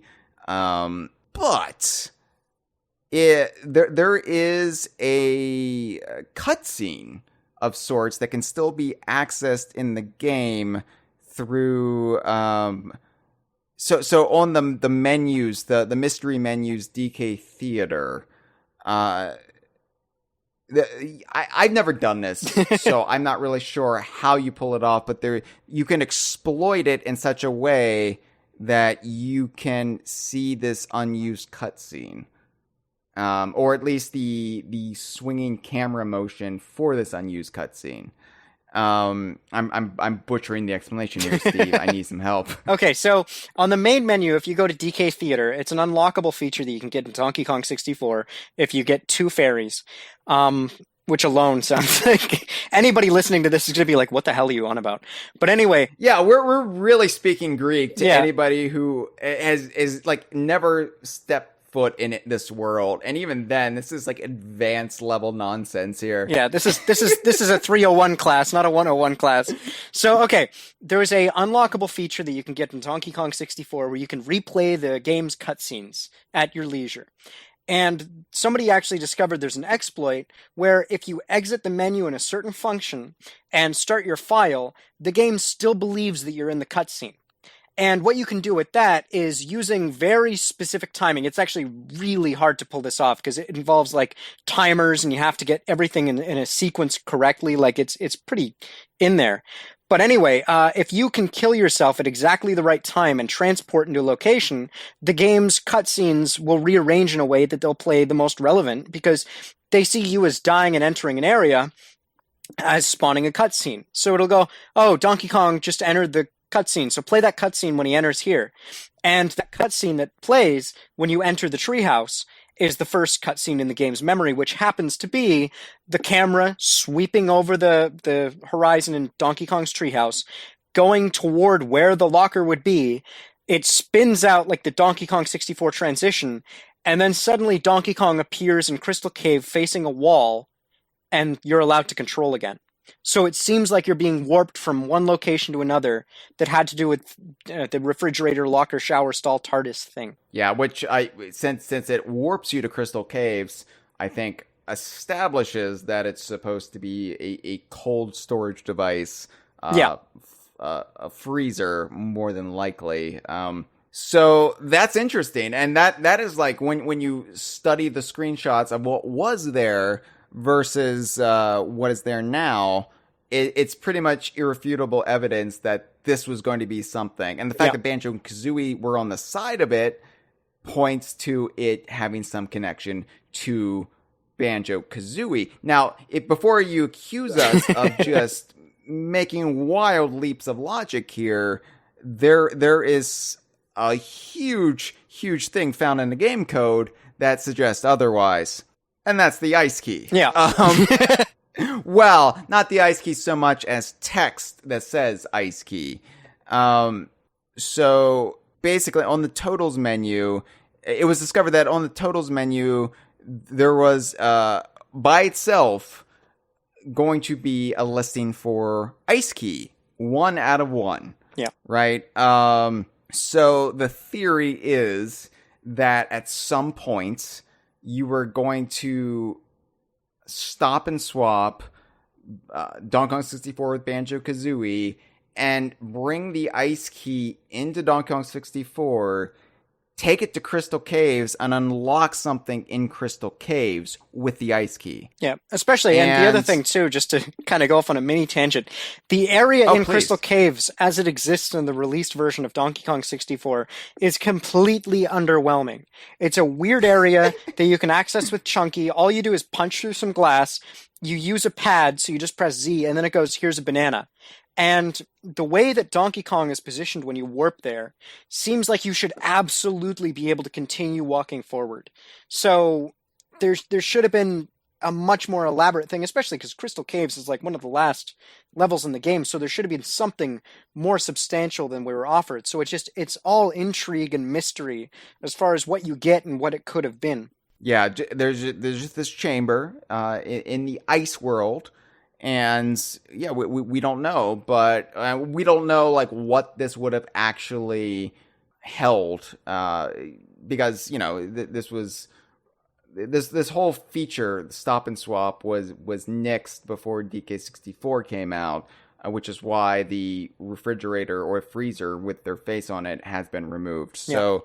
There's nothing there. We don't know what could be there, but it's tantalizing all the same. And this is irrefutable proof that they would have connected. So, I mean, that is pretty cool. Like, again, no pun intended, cool, because this is not just Kazooie and Tooie connecting like we had thought, but Donkey Kong 64, the game that came out between the two, developed by, mostly a different team at Rare, but still having that thematic connection to Banjo-Kazooie, that same universe, and they would have interacted with each other. Like, that is amazing. And aside from Easter eggs and self-knowing references in later Rare games. Like, that was basically it for Stop and Swop for a while. Until enough time had passed and until the advent of Twitter that allowed communication with the people who worked on these games to be an everyday occurrence, right? It wasn't so much like the Rare of old where they were hiding behind closed doors and the mouth of the Stampers was Lee Loveday and everything was filtered through him. Or Uncle Tusk. Or Lee Loveday's alternate personalities. But, now, Uncle Tusk isn't real? Steve, we'll have that talk later. He's real in his own way. The spirit of Uncle Tusk is within us all. All right. Well, as long as Mr. Pants is still a real, genuine article, I'm cool with that. But we could talk with people like Paul Makachek. We could we could talk with other people who worked on the games, and that really opened up a level of discourse that we now know that we can like fill in the blanks with stuff they've said that they feel comfortable talking about now. That we've been able to go back in time. And we also know a lot more thanks to the big 30th anniversary celebrations of Rare that gave us Rare Replay and the Rare Revealed videos that were unlockable in Rare Replay. And then they also gave us more on YouTube later on, which I really wish they would have patched into the Rare Replay. It bugs me that they're not in there, but whatever. As long as it survives in some kind of capacity, I'm happy. I know, but it's the principle of the matter, Steve. So the one thing that I'm sorely missed out on is that if you're playing Rare Replay on Christmas Day, it should patch in the Christmas version of the festive theme. That would have been really cool. Even into the modern day, I can still find things to complain about that Rare's doing wrong. Ruined lives, Rare. Ruined lives. So anyway, like I forget where we really like got it confirmed what Stop and Swap was. Where we got irrefutable proof that it was basically hot swapping cartridges, yanking out one N64 cartridge with the power still on and putting in another one in under a matter of seconds. Yeah, for the patent that you're talking about there specifically, that had come out later. Like, it was first published in 2004, but I don't know if it was discovered in the same year. It might have been a while that it was sitting on their servers kind of thing, but they did find, collectively, the community found a patent that basically explained, this is how the storage medium works, and it does outline in vague enough details how Stop and Swap was meant to function. But I don't know if we ever got, like, a traditional word from Rare on their site that, hey, we're going to talk about Stop and Swap for a hot minute. And the reason they probably never came out and really said what it was because of the fear of damage that could be done to your N64 or the cartridges if anybody actually attempted it. And not so much that it would cause damage, but that Nintendo wouldn't be happy with them being upfront about this, because Nintendo is very much like you must use our hardware and software in the way we specify. You can't do anything with it that's not within our very narrow parameters. And I think like ultimately like that's where Stop and Swap was going to run into problems. Was Nintendo was probably going to be like, you're asking gamers to do what now with our cartridges? No, like this is not something we would endorse. But this was the gusto that Rare of this era really, they just went for it. They didn't ask for permission. They asked for forgiveness. And and this isn't me turning into this like a Rare today versus a Rare of yesteryear thing, because I love Rare. I love Playtonic. I love all of these people who worked on these games and are still working on games today. But Rare is very much they've grown up into a more proper and corporate partner these days than I think they were back in the day, where they would come up with schemes like this. Schemes. I mean, when I first really sat down and like figured out what Stop and Swap implied, I was like, there's no way Nintendo would allow this. Yeah. So let's finally come out with it, Steve. What was Stop and Swap? So Stop and Swap, as the name suggests, is a way to transfer information from one video game to another in an era where the memory is only contained on the unit of cartridge itself. If you have an Xbox 360, it saves to a hard drive, so every CD that you put inside every game is blank on entry, and then it's just saved to your hard drive, and, swapping out a hard drive will allow you to play different games or restore different save files. They had an issue, though, with the N64, because there was no way to externally save memory on the N64. That's why if you rented a game from Blockbuster, for instance, back in those days, you could put it on the N64 and find a save file that was totally 100% beaten or had been, erased from your last outing at Blockbuster. So you got to a certain point in the game and found that some, dickweed had erased all your progress and then you'd have to do it again that weekend. It was a hard time in the nuts, So they discovered basically that if you took out one video game while it was still on, which was called hot swapping, and plugged in another video game, there was a small duration, a small little window that would still maintain that memory, that little glimpse of the last game that was in there for a duration of time. And then it would be, lost to the ether. The other thing they realized is that you could do the same thing and turn off the game and unplug it and put the new one in, and that was called cold swapping. Basically, the difference is whether or not the machine has any power source. And Rare discovered that, hey, if you do that, the memory that's still on the N64's drive, like that's still in the hard-coded in the memory, is still retrievable in the second game. So you could have information sent from the first game that says, oh, he's collected all 6 items.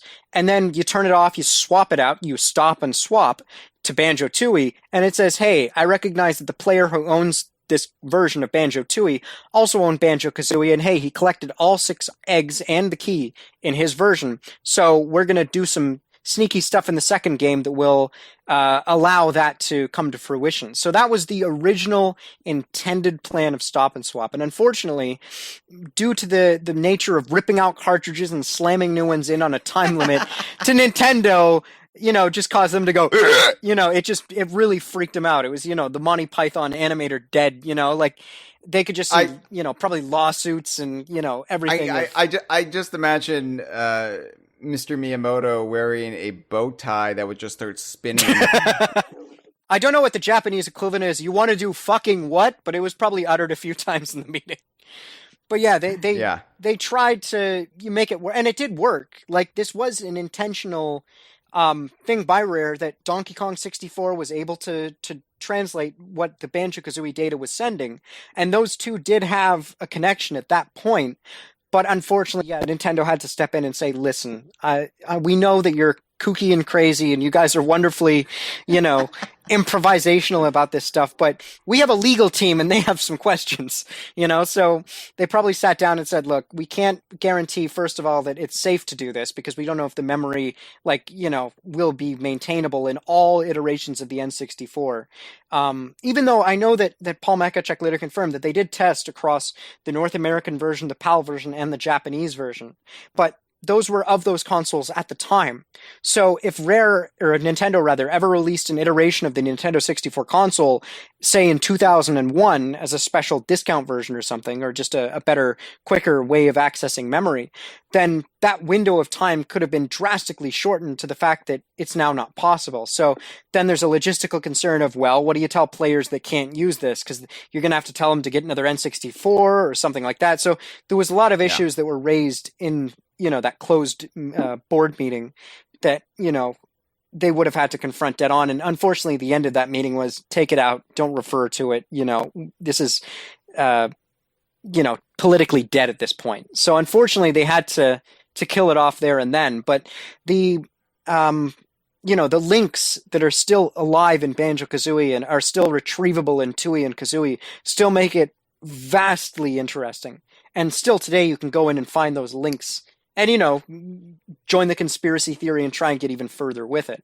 Right. Like, that's the thing, because even in Banjo-Tooie, there are still pieces vestigial limbs that are like, oh, could this lead us back? Was this intended to be Stop and Swap? And it's a shame that they couldn't come up with an alternate solution. But I feel like all avenues were closed to them. The 64 disk drive, had that ever been released outside of Japan, that might have been a viable way of going about this. Because, Donkey Kong 64 was being developed for the 64DD at one point in time. And, but eventually it was just too problematic, and they just had to say, nah, Yeah. But the simplicity of it all, the actual solution, what we just said, that it was so basic, it was just yanking out cartridges and putting another one in, astounds me. For as much as I speculated as a kid, how would they connect? How would you physically intertwine these two chunky plastic game cartridges?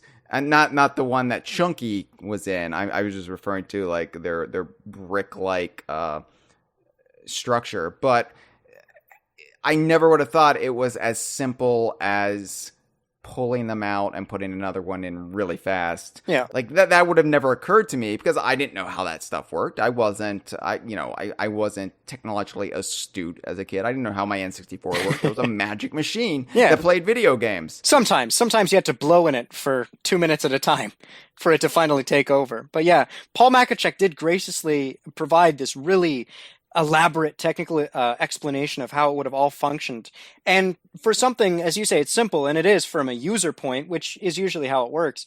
But from a technical side point, you're looking at it going, you have to be almost a mad genius to sit down and go, oh, I see that there's some leftover power in the machine. Well, that makes sense because I just turned it off, so that'll be there for a little bit. To go from that to, that memory could probably be retrieved. That memory could probably be retrieved in another game. That memory could probably be retrieved in another game and then utilized in that second game for knowing that you own the first. That is IQ 200. You know what I mean? It's astounding, like you said. And it must have been really disappointing after Nintendo said, shut it down. Because to have such an idea, to have already teased it at the end of Banjo-Kazooie and know that your fans are all worked up over it. We're all sweaty with anticipation. And then to have to scuttle it and then be silent about it. Yeah, which just furthered the conspiracy theories even more. It must have been really discouraging for everyone involved. And so, I have great sympathy for them. As much pain as it caused from our side of the realm back in the day. But there were just because they were discouraged, though, that didn't keep them from referencing it time and time again. And I don't know if it was, once they were on the Xbox, if they felt more comfortable having fun with it. Once, Nintendo really couldn't say anything about it. But it was Grabbed by the Ghoulies that really... Oh, yeah. started the next iteration of Stop and Swap, which was, let's further the conspiracies just to be dicks. Well, exactly, and that's a good, solid motivation if you're going to lead into any conspiracy theory. Because, they were probably watching people come up with their own theories online and said, you know what, we could make an even better one. And, that's where Grabbed by the Ghoulies fits into this. Yeah. So, Grabbed by the Ghoulies, for the uninitiated, Grabbed by the Ghoulies was made by, again, ostensibly by the Banjo-Kazooie Banjo-Tooie team. You have a clear evolution from the DKC2 team to Banjo-Kazooie to Banjo-Tooie to Grabbed by the Ghoulies. And, people would come and go, people would join the team, but essentially that's the evolution there. Yeah, and Grabbed by the Ghoulies, even though it starred original protagonist, it was still very much set in the same Rare universe. Of course, that was the first game where Royston made a cameo appearance that really got that whole meta joke rolling that we DK Vine picked up on it. And just like maybe Royston will appear in this game, and through sheer force of will, we got him in Viva Pinata through a retcon, and then it just became the thing it is today, where Royston has appeared in at least 4 games due to our meddling. But yeah, Grabbed by the Ghoulies was ground zero for Banjo's pet goldfish to kind of be a calling card of sorts for people who have worked on Banjo-Kazooie, but mostly Ed Bryan, his creator.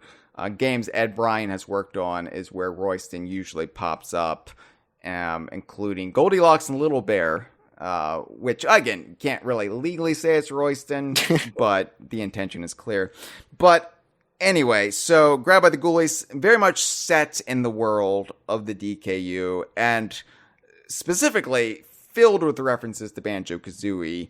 I think you counted over 100. Yeah, if you're a fan of Ghoulies or a fan of Rare in general, you can go to our Grabbed by the Ghoulies section on Rare Gamer, and we have a thing called the Grabbed by the Ghoulies Spotter's Guide, which just aims to, it's all screenshots from the Rare Replay version, so it's all high res.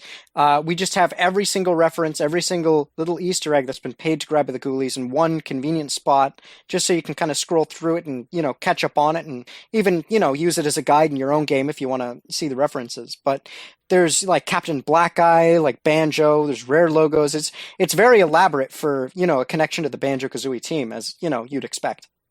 There's also references to Mr. Pants, and also some very subtle Donkey Kong nods too. So, anyway, so in Grabbed by the Ghoulies, there was a classroom. Yeah, it's a haunted mansion, but there's this whole like ecosystem within a haunted mansion.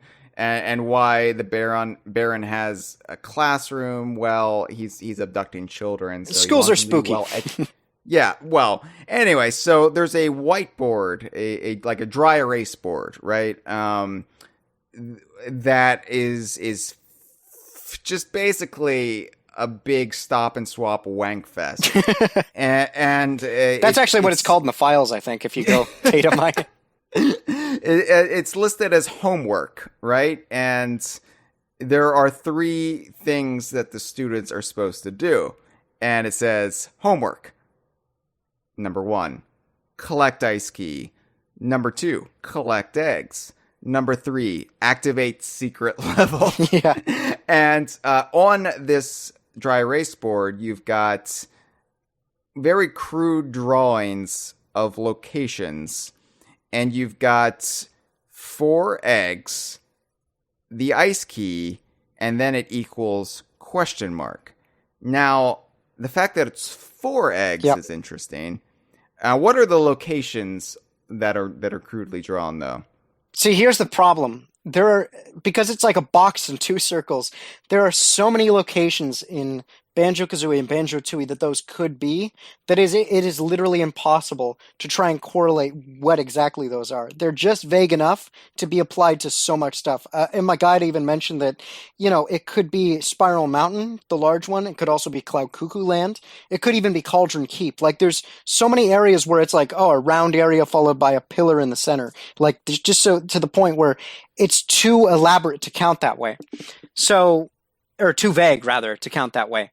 So the same thing exists with the small location, which could be, the waterfall area in Banjo-Tooie. It's too, as you said, it's a Stop and Swop wank fest, because that's all it can be, interpreted as. But at the time, because there was 4 eggs, everybody thought, okay, we have 4 eggs on the board, 6 eggs on the actual Stop and Swop menu, which means we have 2 fake Stop and Swop items. Yeah.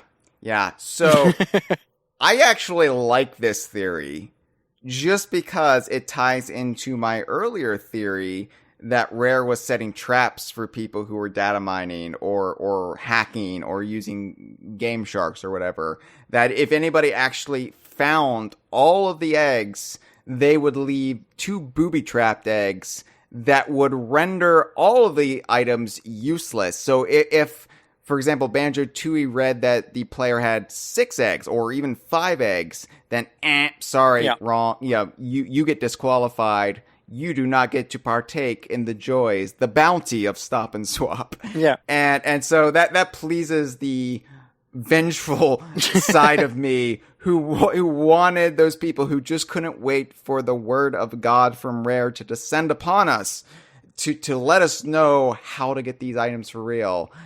Which, at this point, why do I fucking care? Because, like it's just the part of my soul, Steve, that is embarrassed that I gave Donkey Kong 64 such a good review, that I was such a zealot and proclaiming that, no, there was a way to connect Banjo-Tooie to Banjo-Kazooie. We just had to wait and see. I was wrong so much in the early years of DK Vine, and I have to be right about something.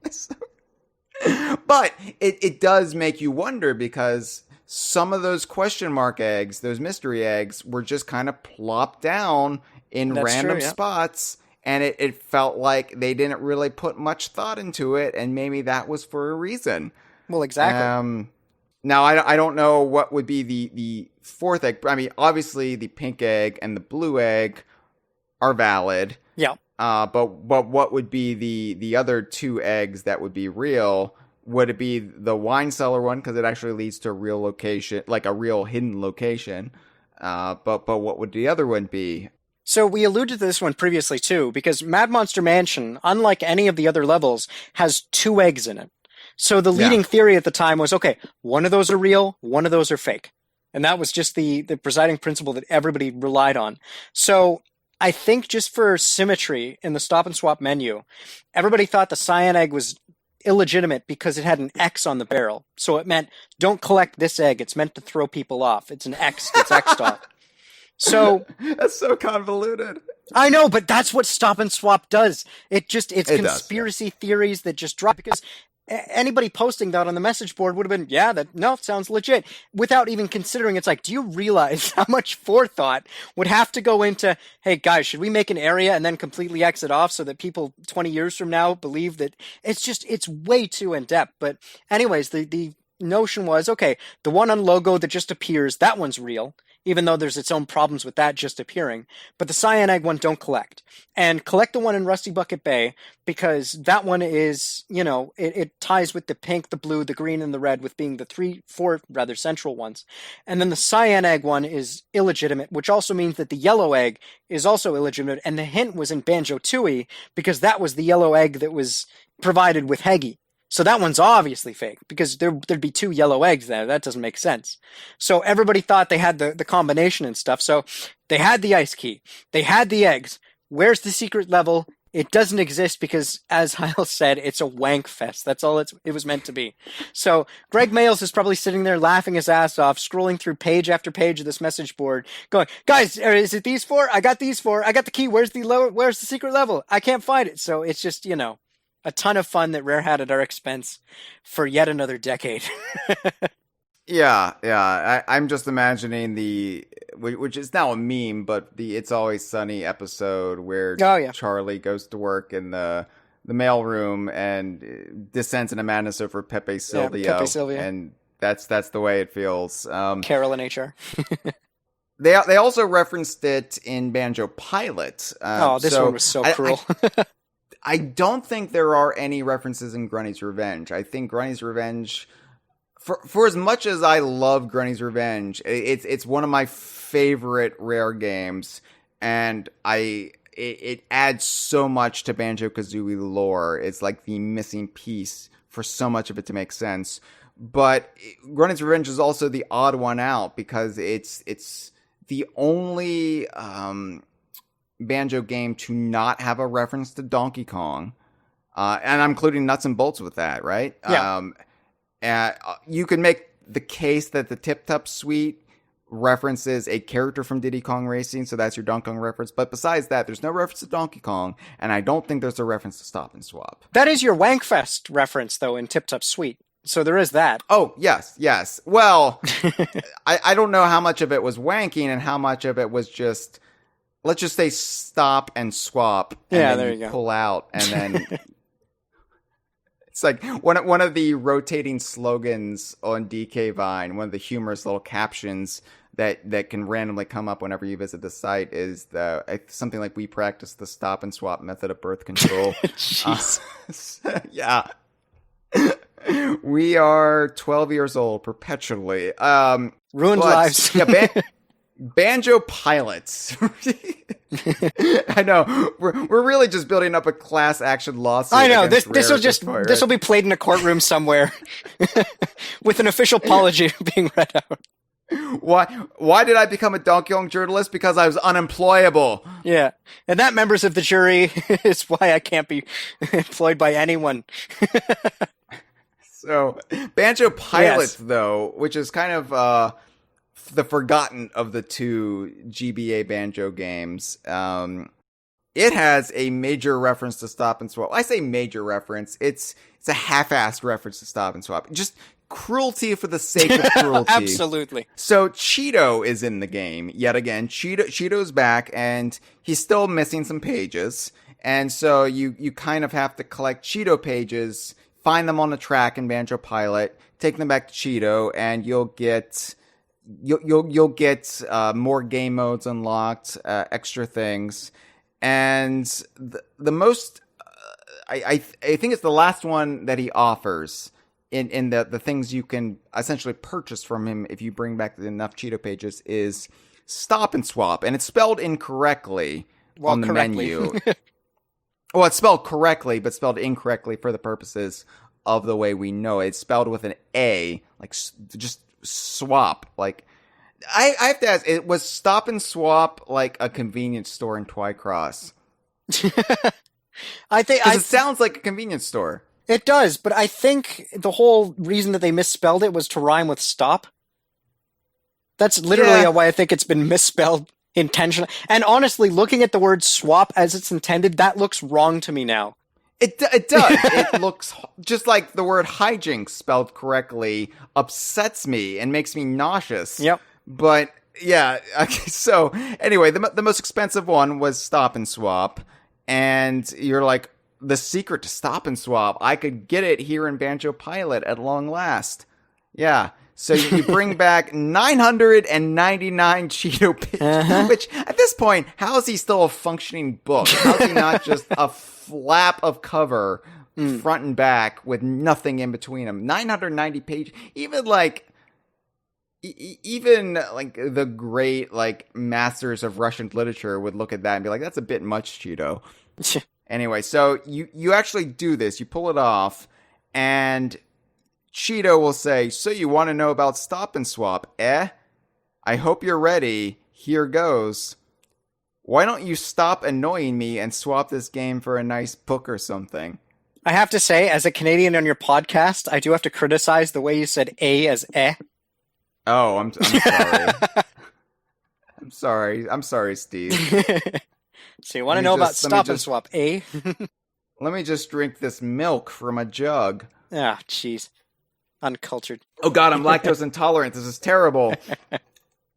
Oh, I'm going to be shitting blood tonight. So yeah, I didn't cut Hyle off there. That is the full uninterrupted message when you amass 999 goddamn Cheeto pages and ask Cheeto what to say. And he will repeat that every time you press the A button over that option for as much fun or profit as that'll consist of. But that was what Banjo Pilot offered to solve the mystery of Stop and Swap. So again, another massive red herring. It was, again, being dicks for the sake of being dicks. But in this case, it wasn't just this Easter egg in like the background of the game. This was actually something you were working towards. Yeah. You had to sink a lot of time to unlock this dialogue, and that's all it is. And I love it.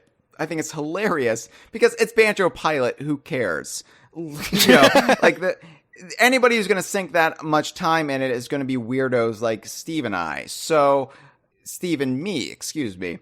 I'm still a little salty over it. I'm still a little salty about collecting all those Cheeto pages. Yeah, that was a summer, man.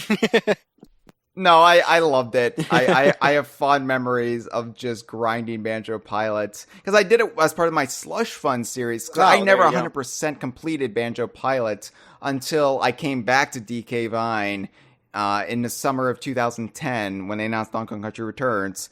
And, I've been tooling around Los Angeles for a while and came back and I was like, yeah, you know what? DK Vine, for whatever reason, it hasn't been killed. It's this concept that refuses to die. And every time, like, I've tried to move on, other people have kept it going. And then I just got sucked back in. And I was like, you know what? I need to go back and I need to complete all these games that I didn't complete. And Banjo Pilot was one of them. And so, yeah, I have fond memories of doing it. Because I knew then it was going to be nothing. But I still had to unlock that piece of Cheeto dialogue. So.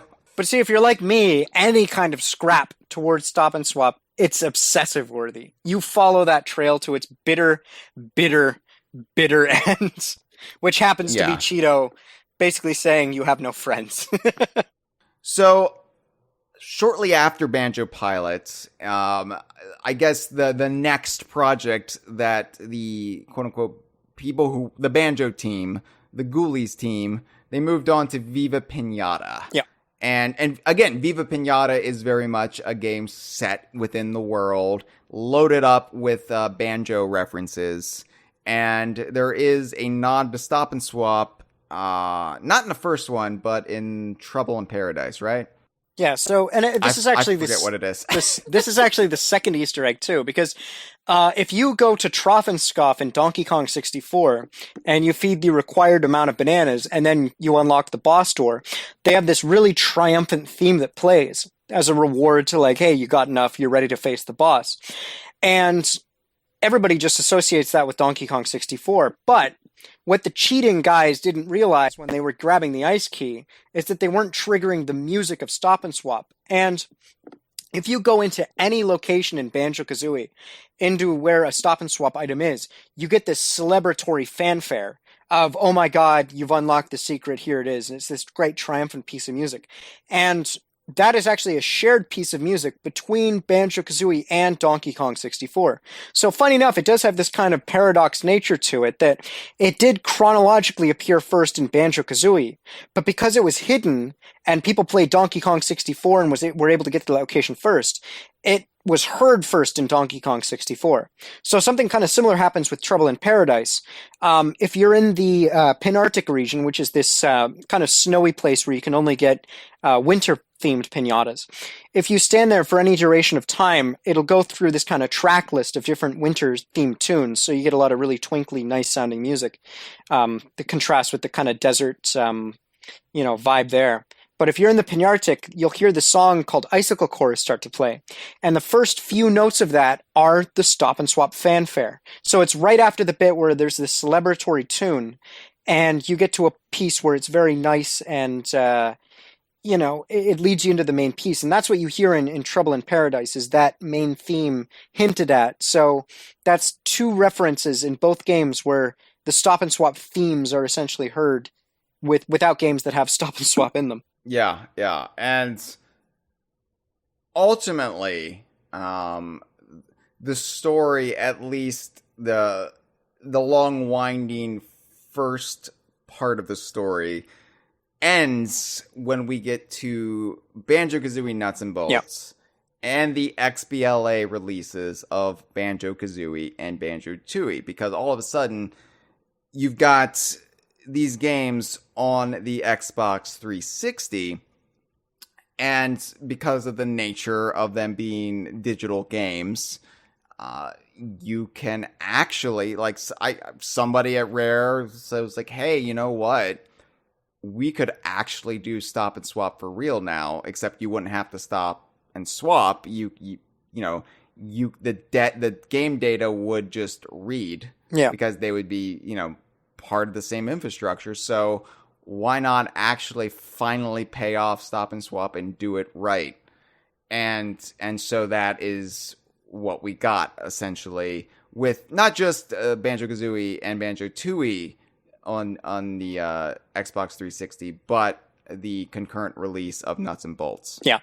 So they did this, and then not only did we get the original, like the sandcastle codes and everything, we got to go to these locations in Banjo-Kazooie XBLA, but we also got new mystery eggs that were vomited out of the Banjo-Kazooie game cartridges in Banjo-Tooie. Like they did this thing where they added new colors to get from them because you would get the original colors in Banjo-Kazooie. So I forget what the colors are in the new ones. Those are the metal eggs, we call them, because they're gold, silver, and bronze. So it's just like an Olympic kind of thing. So they were just alluding to Connect Sports on the horizon. Yeah, that's what Stop N Swop. It was a 20-year, really, really hyped wait to announce the release of Connect Sports. Yeah, disappointing on all counts, really.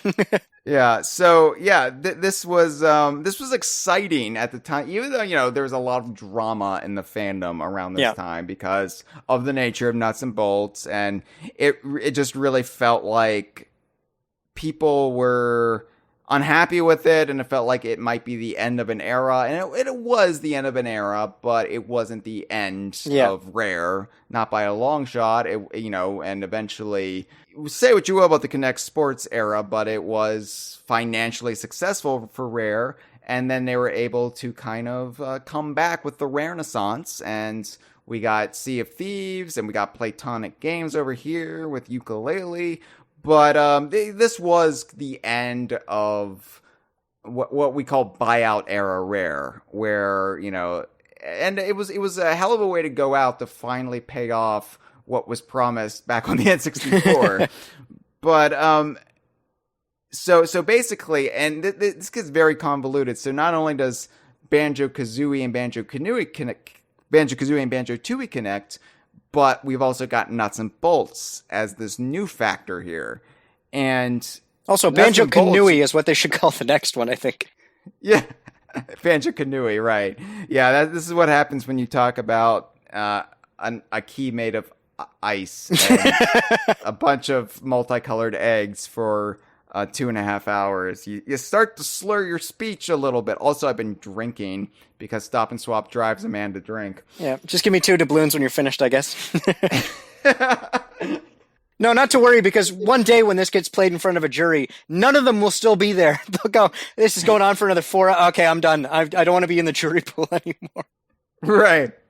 So explain how Nuts and Bolts connected to everything. All right, so there was 2 ways, actually, because Nuts and Bolts had a standard release where, you could reserve your copy and everything and play it like that. And then they got some digital DLC afterwards called Logs Lost Challenges. So if you had a copy of Nuts and Bolts straight off the shelf, there were places in Showdown Town, the game's main overworld, that had mystery eggs painted around them. And if you had a version of Banjo-Kazooie XBLA and you went to those locations, the next time you started it up, those locations would have crates where you could go and retrieve them. So you retrieve the vehicle crates, you bring them back to Mumbo, and they had unique vehicle parts. So just going from left to right, so the cyan egg had mole and a pole, the pink egg had a fuzzy dice, the blue egg had a Royston's fishbowl, so you get another Royston reference for the DK Vine in there for the blue egg. The green egg got you a beacon, so you put that on top of like a police car, it flashes. A disco ball for the red egg, and then a pair of googly eyes for the yellow. And then, of course, for the ice key, you'd go on top of Boggy's gym, which was appropriately kind of festive with the snow and everything. And there would be a crate waiting there if you got the ice key, and that would give you appropriately enough a Union Jack flag for Rare. So that was the core rewards. And then if you got XBLA, or not the XBLA, the DLC, Logs Lost Challenges, there were 7 unique vehicles that were created by the fans that won a contest that Rare held in 2008 or going into 2009. Where they would basically have those transformations and vehicles and stuff available as Stop and Swap rewards. So if you had a copy of Banjo-Kazooie XBLA, you got all the things, and you went into Nuts and Bolts, that would give you those blueprints on startup. So you'd just have those as a kind of little hidden bonus. Yeah, so that was cool that not only did you get that level of interconnectivity between Kazooie and Tooie at long last, but you also got cute little bonuses in Nuts and Bolts too. Yeah, you got more bang for your buck. But There's more. There's more, Steve. Well, yeah, so an interesting thing, too. So Banjo-Tooie XBLA didn't come out until well after Nuts and Bolts was out. Yeah. So the interesting thing is, when they put Banjo-Kazooie XBLA out, if you collected the Stop and Swap items or watched Mumbo's presentation with the photographs, he would actually allude to Banjo-Kazooie Nuts and Bolts rather than Banjo-Tooie. So it was connected with those two games first, and then it was when Banjo-Tooie was released on April 29th in 2009 that Stop and Swap would truly come full circle and then give us even more fan wankery to deal with after that. Yeah. So the metal eggs, we should say what they did. What they actually. So did the metal eggs have the original purpose of? So here's the thing about the metal eggs that's interesting. So those are kind of optional now because Rare still, or 4J Studios rather, they still kept the locations of those cartridges intact, but you didn't really need them now because by having virtue of the Banjo-Kazooie XBLA save file, you had the items on starting Banjo-Tooie. Mm-hmm. So you'd go to Heggy the Hen and you'd hatch the eggs, and they gave the rewards that we're familiar with. It was the Breagle Bash, the Homing Egg, Jinjo's multiplayer, etc. But the interesting thing about it was that they provided new rewards as well. So it was the more contemporary stuff, like, hey, here's a Banjo-Kazooie theme, and here's a gamer pick, and stuff like that you could unlock. But then there was an interesting one with the Cyan Egg that unlocked something called Stop and Swap 2. So that popped up on the screen like a pseudo achievement unlock bubble. And just to make it look like the Xbox 360 kind of dashboard notification.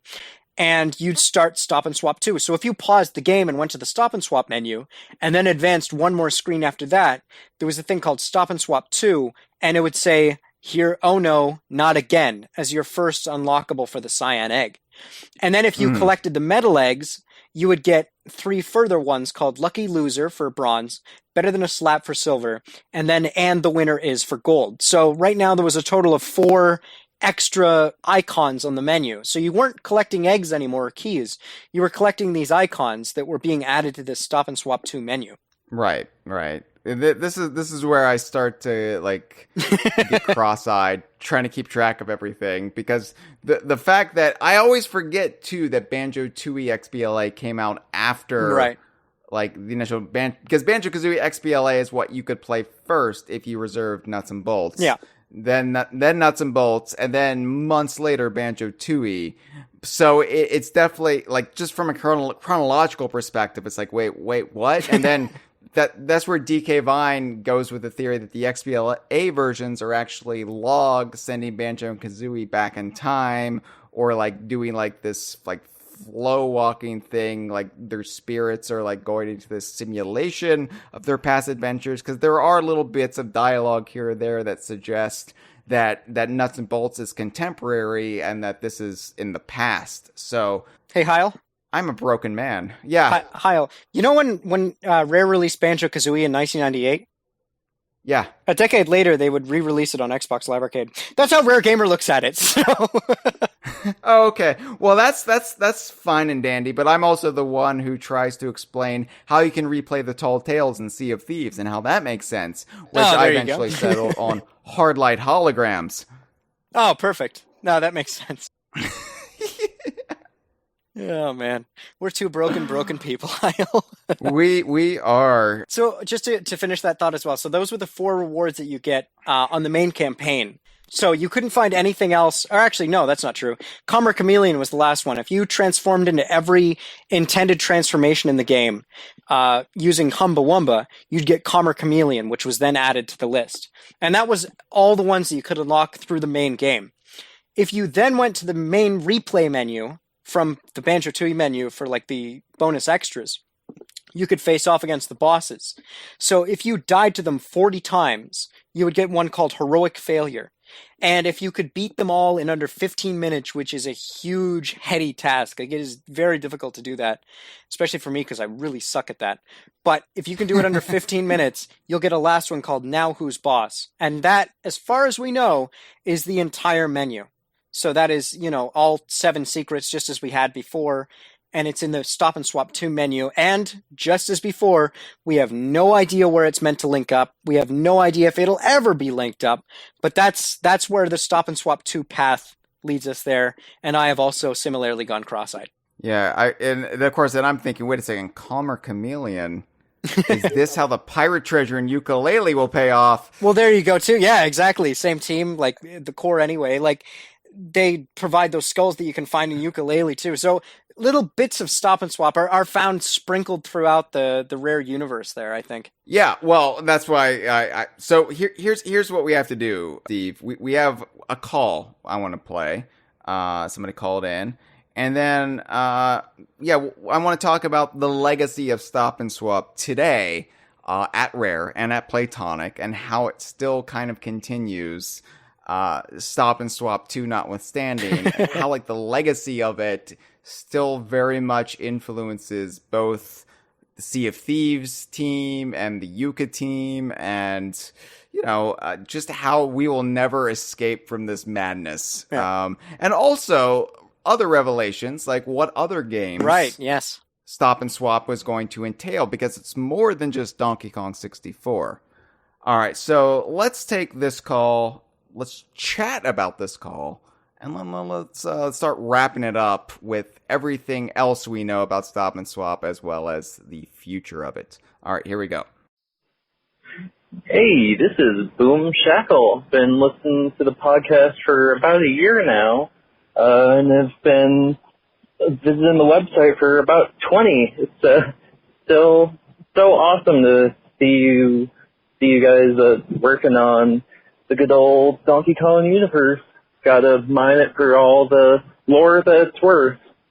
But I was wanting to ask regarding Stop and Swap, because there really hasn't been anything that's come out the past 20 years on what it actually would have done, other than, a single forum post on some random website from someone who, who knows if they were, even telling the truth about the mystery egg containing unique transformations along the lines of Dragon Kazooie.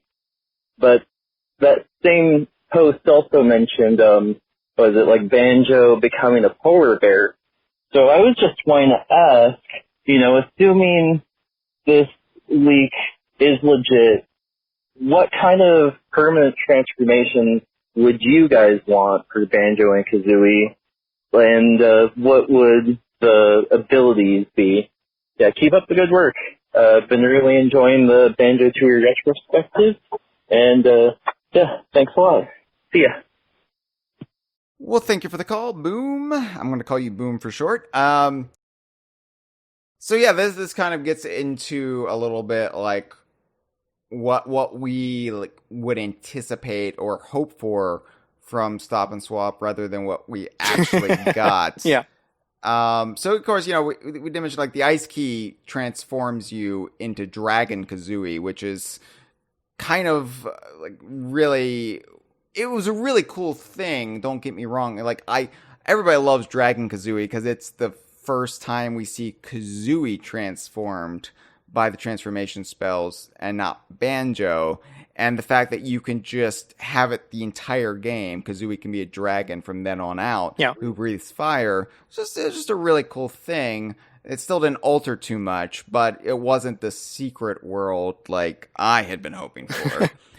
But this he's referencing to these I think I know what he's referencing. Like there was some sort of an alleged Rare employee was saying this was what Stop and Swap is going to do, and I don't know how credible that is. It's totally not credible at all. I know it's the Club Joe interview. I've gone through that too. Just when I was compiling all the research, it's BS. It's completely BS. But it sounds fanciful, but it doesn't hurt to speculate. We got Dragon Kazooie. What else could we have gotten? Along those same lines. So I don't know if you have any thoughts on this. Okay, yeah, I'll go first. If we're Stop and Swapping truly from one game to another, even outside the series that's intended for, like Banjo-Tooie to Donkey Kong 64, I think you should be able to transform into that character from that game. So you should be able to play. Yeah, you took mine. Oh, okay, sorry. Okay, so it would be really hard, right, to Donkey Kong and Banjo-Kazooie, because you need Kazooie. But what if Donkey Kong is partnered with Kazooie? Or what if you do a Donkey Kong Country Return style where Diddy's on his back, basically serving the same role somehow as Kazooie, like just reskinned Banjo and Kazooie, but you're Donkey and Diddy Kong. Here's the thing about that, though. And Rare actually had a really genius way of doing it with the washing machine. Because if you had another character that you could unlock, you'd have to do testing for an entire game over again with that secondary character to see if everything was made possible again. So you can either do that, or you can just tell the player straight up, hey, you might not be able to do everything that you were able to do with this one. And then, cool, we're sorted, because they can't complain anymore. So if they just did that, like, oh, Donkey Kong's great at this game and stuff, but you might find that he's not able to do everything that Banjo and Kazooie could do, you just kind of hand wave it away, and then boom, you can just incorporate that in without actually having to, do any hard testing. Yeah, it would have been amazing to run around Donkey Kong 64 as Banjo-Kazooie, because, one of the common complaints about Donkey Kong 64 from, especially, Donkey Kong Country purist, is that it doesn't feel like a 3D Donkey Kong game. Most of the time it feels like a Banjo-Kazooie game that's kind of been kicked in the head a little bit. I think that's what the promotional was on the box, too. That's how they sold it. And, there are a lot of areas in Donkey Kong 64 that feel thematically accurate to Donkey Kong. The biggest problem is Grant Kirkhope has a distinctive style, and during this time, he was cranking out soundtracks like a madman. And, some of Donkey Kong 64 sounds a little bit like Banjo-Kazooie, although the DK Isles medley is like one of the most iconic Donkey Kong tracks. Yeah. And I will argue that till my dying day, which, we go another hour, it might be today. But yeah, that would have been really cool to run around Donkey Kong 64 as Banjo-Kazooie, because if anything, that game needed another playable character. But of course. No, but as a replacement for one of the Kongs or all of the Kongs, you could just be skinned as Banjo-Kazooie. That would have been amazing and a novelty for sure, but a really fun treat for like anybody like us or anybody listening to this show, because who wouldn't want to experience that? But thank you for the call, and I'm just checking in with the live stream really quick, and Ray Day Pinball says, I think I saw somewhere that Stop N Swop is still fully programmed in Banjo-Kazooie, including the game writing Stop N Swop, item flags, the special places in memory, every couple seconds that still persist after console shutdown. I don't know if you could speak to that, Steve, but it sounds accurate to me. Yep. Of course, it would still exist in Banjo-Kazooie, because when Banjo-Kazooie shipped, they still intended it to work. Yeah, so that specifically, and I think the interview he might be referring to is the one on my site, actually. So, oh, okay, well, there you go. Yeah, so that's a nice little segue there. So yeah, on April 10th, last year, or actually this year, technically, we're almost done, thank God. On Easter, we ended up talking with Paul Makachek on how he was involved with Stop N Swop, and I alluded to a little bit because he was basically approached saying, how do we get this whole thing coming about? And he, like a mad genius, sat down at a desk and planned the entire thing out, which is, crazy. So he eventually ended up discovering how Stop N Swop worked, how it could be implemented, and that's when they started experimenting with like Donkey Kong 64, seeing if they could swap the ice key back and forth there. So Banjo-Kazooie is fully primed. It's ready for Stop N Swop. And the way that it does that, he has the whole explanation on my website. So if you go to raregamer.co.uk/game/Paul-Makachek-stop-n-swap-interview. Chris Alcock was right. My website is very convoluted. It's in the Banjo-Kazooie section. It's under interviews is all you need to do there. But anyway, if you go to that website, he explains in depth how it looks for bytes of data, how it makes flags, how it goes through writing to the RAM, and it does check every once in a while to see how all the data is being allocated, how many blocks and everything like that. It's a very detailed explanation that goes very in depth into it. And when I received it the first time, when I arranged the interview, I was just beside myself. I was grinning ear to ear. I'm like, oh my God, after all these years, finally a technical answer to this. I still would like to know, what's in the eggs and all that kind of stuff. But just getting a foot into the door with this is just amazing. So yeah, to answer his question there, yeah, the interview does answer that question. And yeah, Banjo's ready. It's basically like Banjo's going, all right, here we go. And then Banjo-Kazooie goes, not tonight, I have a headache. That's just how it's arranged. That address you just gave is nonsense. Here's what we're going to do. I'm going to set up a redirect with DK Vine. So it's going to be dkvine.com / with that URL, you will not fight. Use this instead to go to Steve's site. Oh, that's so much easier. Yeah. But put cheat in front of it. Put dkvine.com / cheat and then type that in. And that is how you will get to that interview. It's a good thing that you provided such a good shortcut, Hyle. And actually, Ray Day also said that the sandcastle cheats in Banjo-Kazooie sound like my redirect to the Playtonic ukulele commentaries. So, I try to help when I can. I try to help my friends and those I'm a fan of when I can. So there you go. Oh, just to answer his follow-up question, too, he says, could someone hack a Tooie ROM cartridge to leave memory in N64 and then swap Kazooie in and get the eggs without cheats? The problem with that is you'd be creating so much custom content in Banjo-Tooie that it wouldn't be the intended thing. It would just be like a fan remake. So absolutely you could do that on your own time, but it wouldn't be Stop and Swap. It'd be a completely, 100% your own genuine invention. So our friend Gibbon, DK Vine moderator, frequent Kongversation co-host, and the person who runs dkgirder.com for all your Donkey Kong arcade needs and weirdly Conquer. We're an incestuous bunch here. Of course. In the broader Donkey Kong Rare fandom. It's like, oh yeah, I'm an expert on all things Donkey Kong arcade. Also Conquer. We're just gonna skip way ahead there. But Gibbon says, I'm surprised you haven't made the connection that the big head mode in GoldenEye is called DK mode. And yeah, I mean, that's an obvious reference to Donkey Kong. But that opens up the channels to discuss how else Stop and Swap would have ensnared Rare's N64 era games, because it wasn't just Donkey Kong 64 and Banjo-Tooie that would have had this actually gone to plan. It wouldn't have just been those games. Yeah, they really, like, to see the whole breadth and scope of it is astounding, because they'd released, I think, Diddy Kong Racing and GoldenEye pretty much really close together, and then Banjo-Kazooie came out, and then kind of anything on the table at that point being developed simultaneously was listed for Stop and Swap.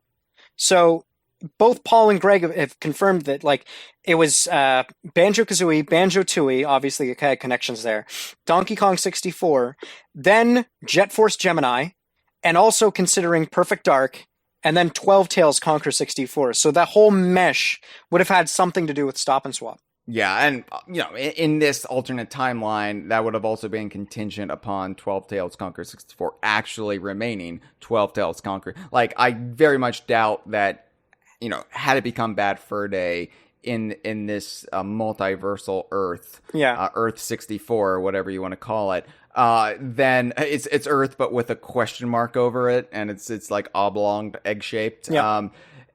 I think that, like, they would have said, nah, we probably need to leave Bad Fur Day its own thing. We don't want, but. Yeah, it's interesting, too, because then that would have raised the question for DK Vine, well, do we consider Jet Force Gemini and Perfect Dark to be DKU? Yeah.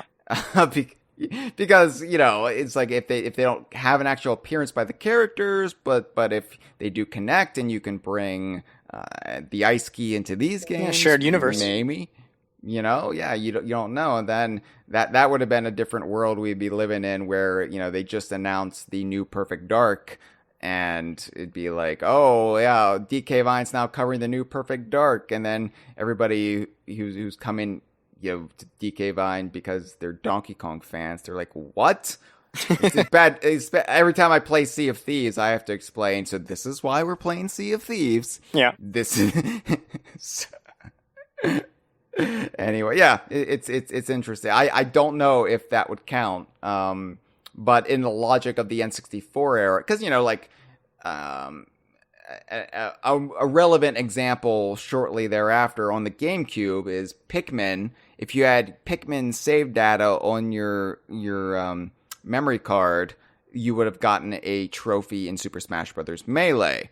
Yeah. Right. So that's kind of like a version of Stop and Swap for the disc era, but we don't consider Pikmin to be DKU because of that, even though we think Super Smash Bros. Melee is DKU. So, it could have been like a very, small window in time where, because game cartridges are a more like closed off thing, having a connection between them would have been a bigger deal, and that could have grandfathered something in. But that's a whole hypothetical that we don't ever have to worry about because it never came to fruition. But I really wanted Jet Force to be DKU. As I mentioned, I really thought that the lava world that Gobi was going to visit, if it wasn't Mount Fire Eyes, it was going to be an actual lava planet in Jet Force Gemini. And I was like keeping one eye glued to Jet Force coverage because I thought for sure Gobi would be in it. Yeah. Well, I think that there's an element to it where, Rare does try. They put Mr. Pants in the game, probably going, hey, it's got Mr. Pants in it. But I guess you consider that a costume more than a character appearance. It's a skin and not a Minecraft skin where they said it's the real character. It's just the ants look like Mr. Pants. Mr. Pants' first actual appearance in a video game as a real character was, of course, on Boggy's TV in Banjo-Tooie, which, to our benefit, makes It's Mr. Pants a Banjo spinoff. Wouldn't it be Witchy World, though, chronologically? Well, he appears as a constellation in Witchy World, but it's not the actual character. No, fair enough. Boggy is watching a television program where Mr. Pants is dancing, which, in my headcanon, it was a TV show that he had prior to It's Mr. Pants called Pants Dance, where it was just him dancing in his underwear for like an hour. Yeah, it's a good youth broadcast time. Yeah, that led to his knighthood. So, it was a very influential show in not only the UK, but across the Rare archipelago. Oh, Gibbon also asked in chat. Anyway, oh, lordy, do we know what the 12 Tales and Jet Force stuff would have been, and Perfect Dark? We don't even know what the Banjo stuff was intended to be. So those links there were completely in the dark. We don't even know what Donkey Kong 64 would have been, really. Like, we just know the ice key would have been involved. So, you can speculate wildly, but again, it would have been contingent upon 12 Tales actually being 12 Tales, which I don't think it was ever going to be. You would have had to have changed A, Y, and Z, and I don't think Stop and Swap being an actual functioning feature would have altered Conker's development all that much, unless they were like, no, we really need that Stop and Swap connection. You can't make it an M-rated game. I think at that point in Conker's development, everything was being torn down to the ankles anyway, so Stop and Swap would have been the absolute least of their worries at that time. Yeah.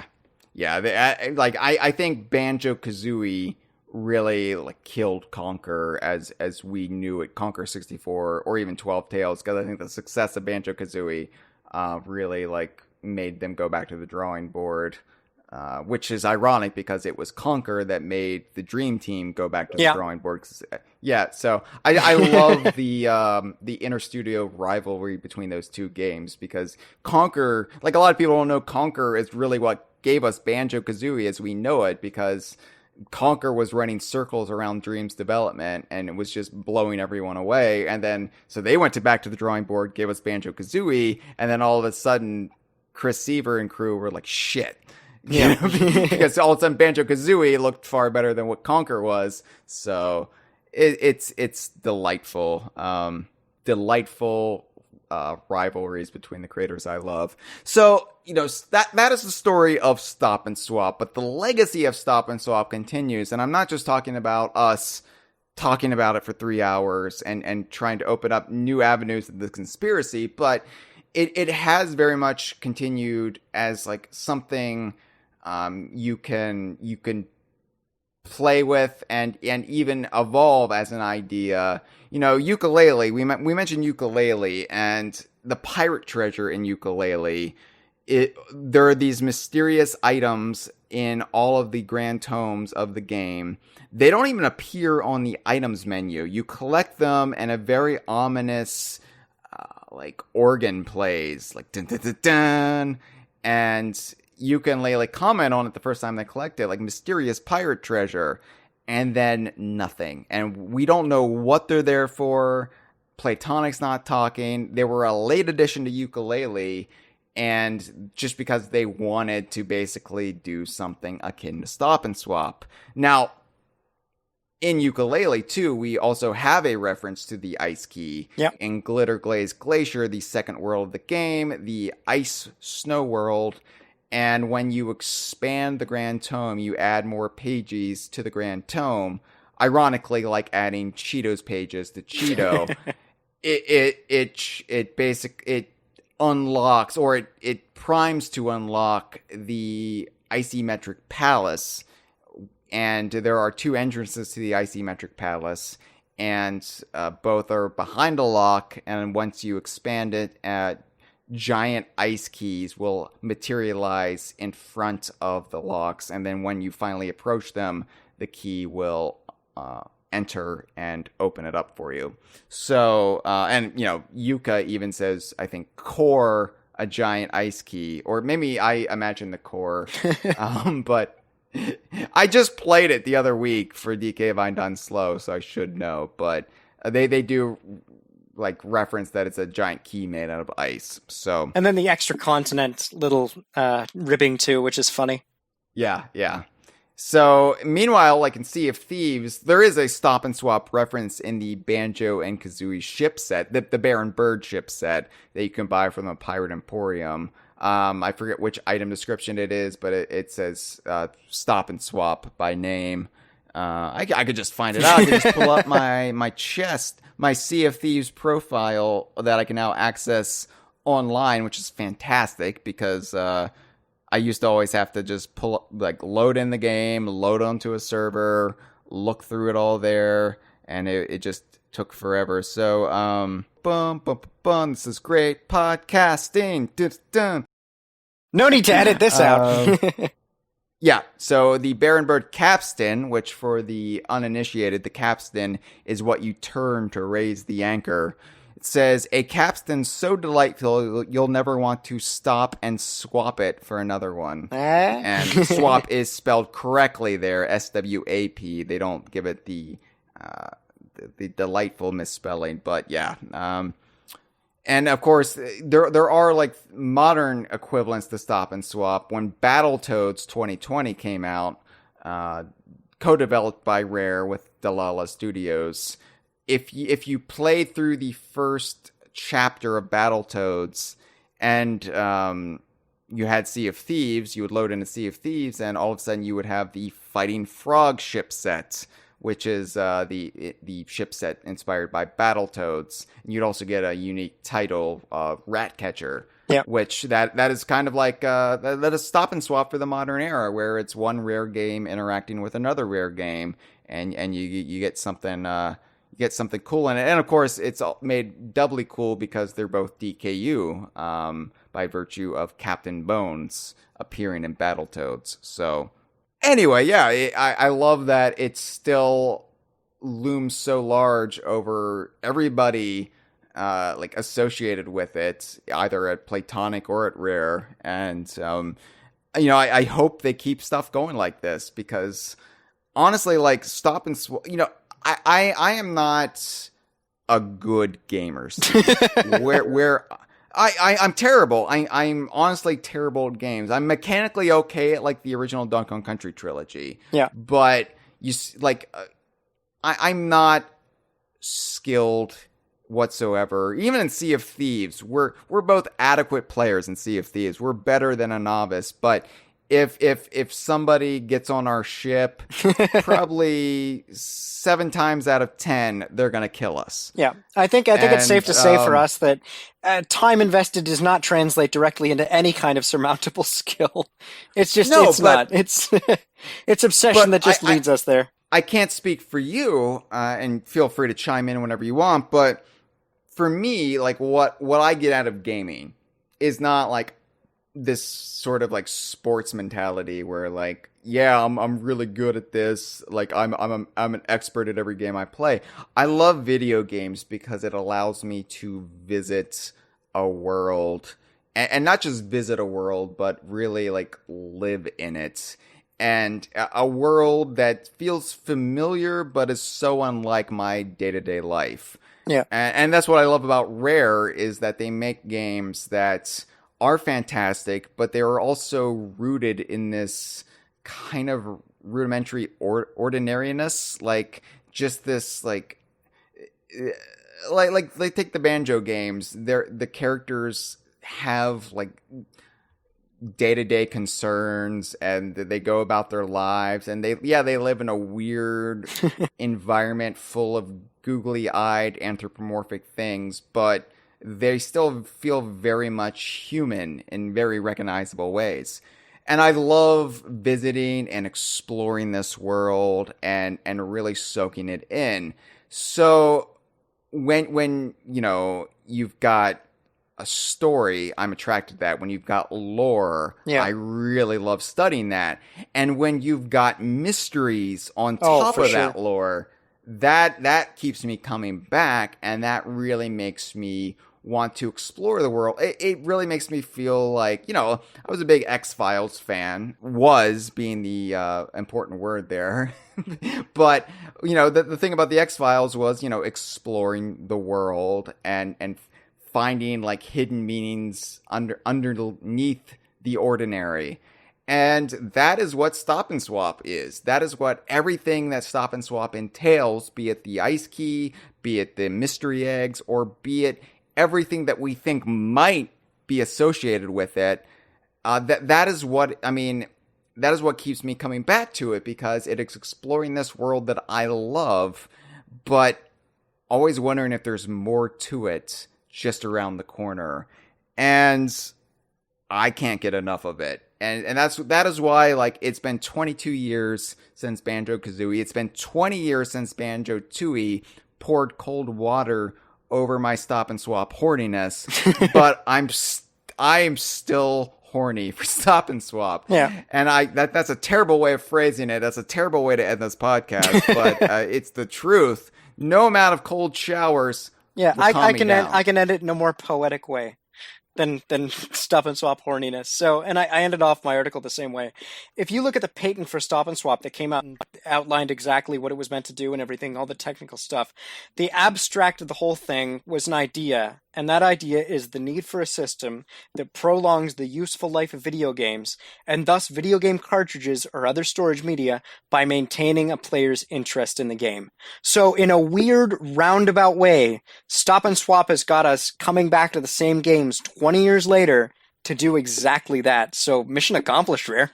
Yeah, and to the judge and the people of the jury, we rest our case. We got life in prison now, I think.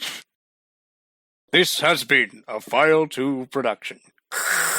Carico.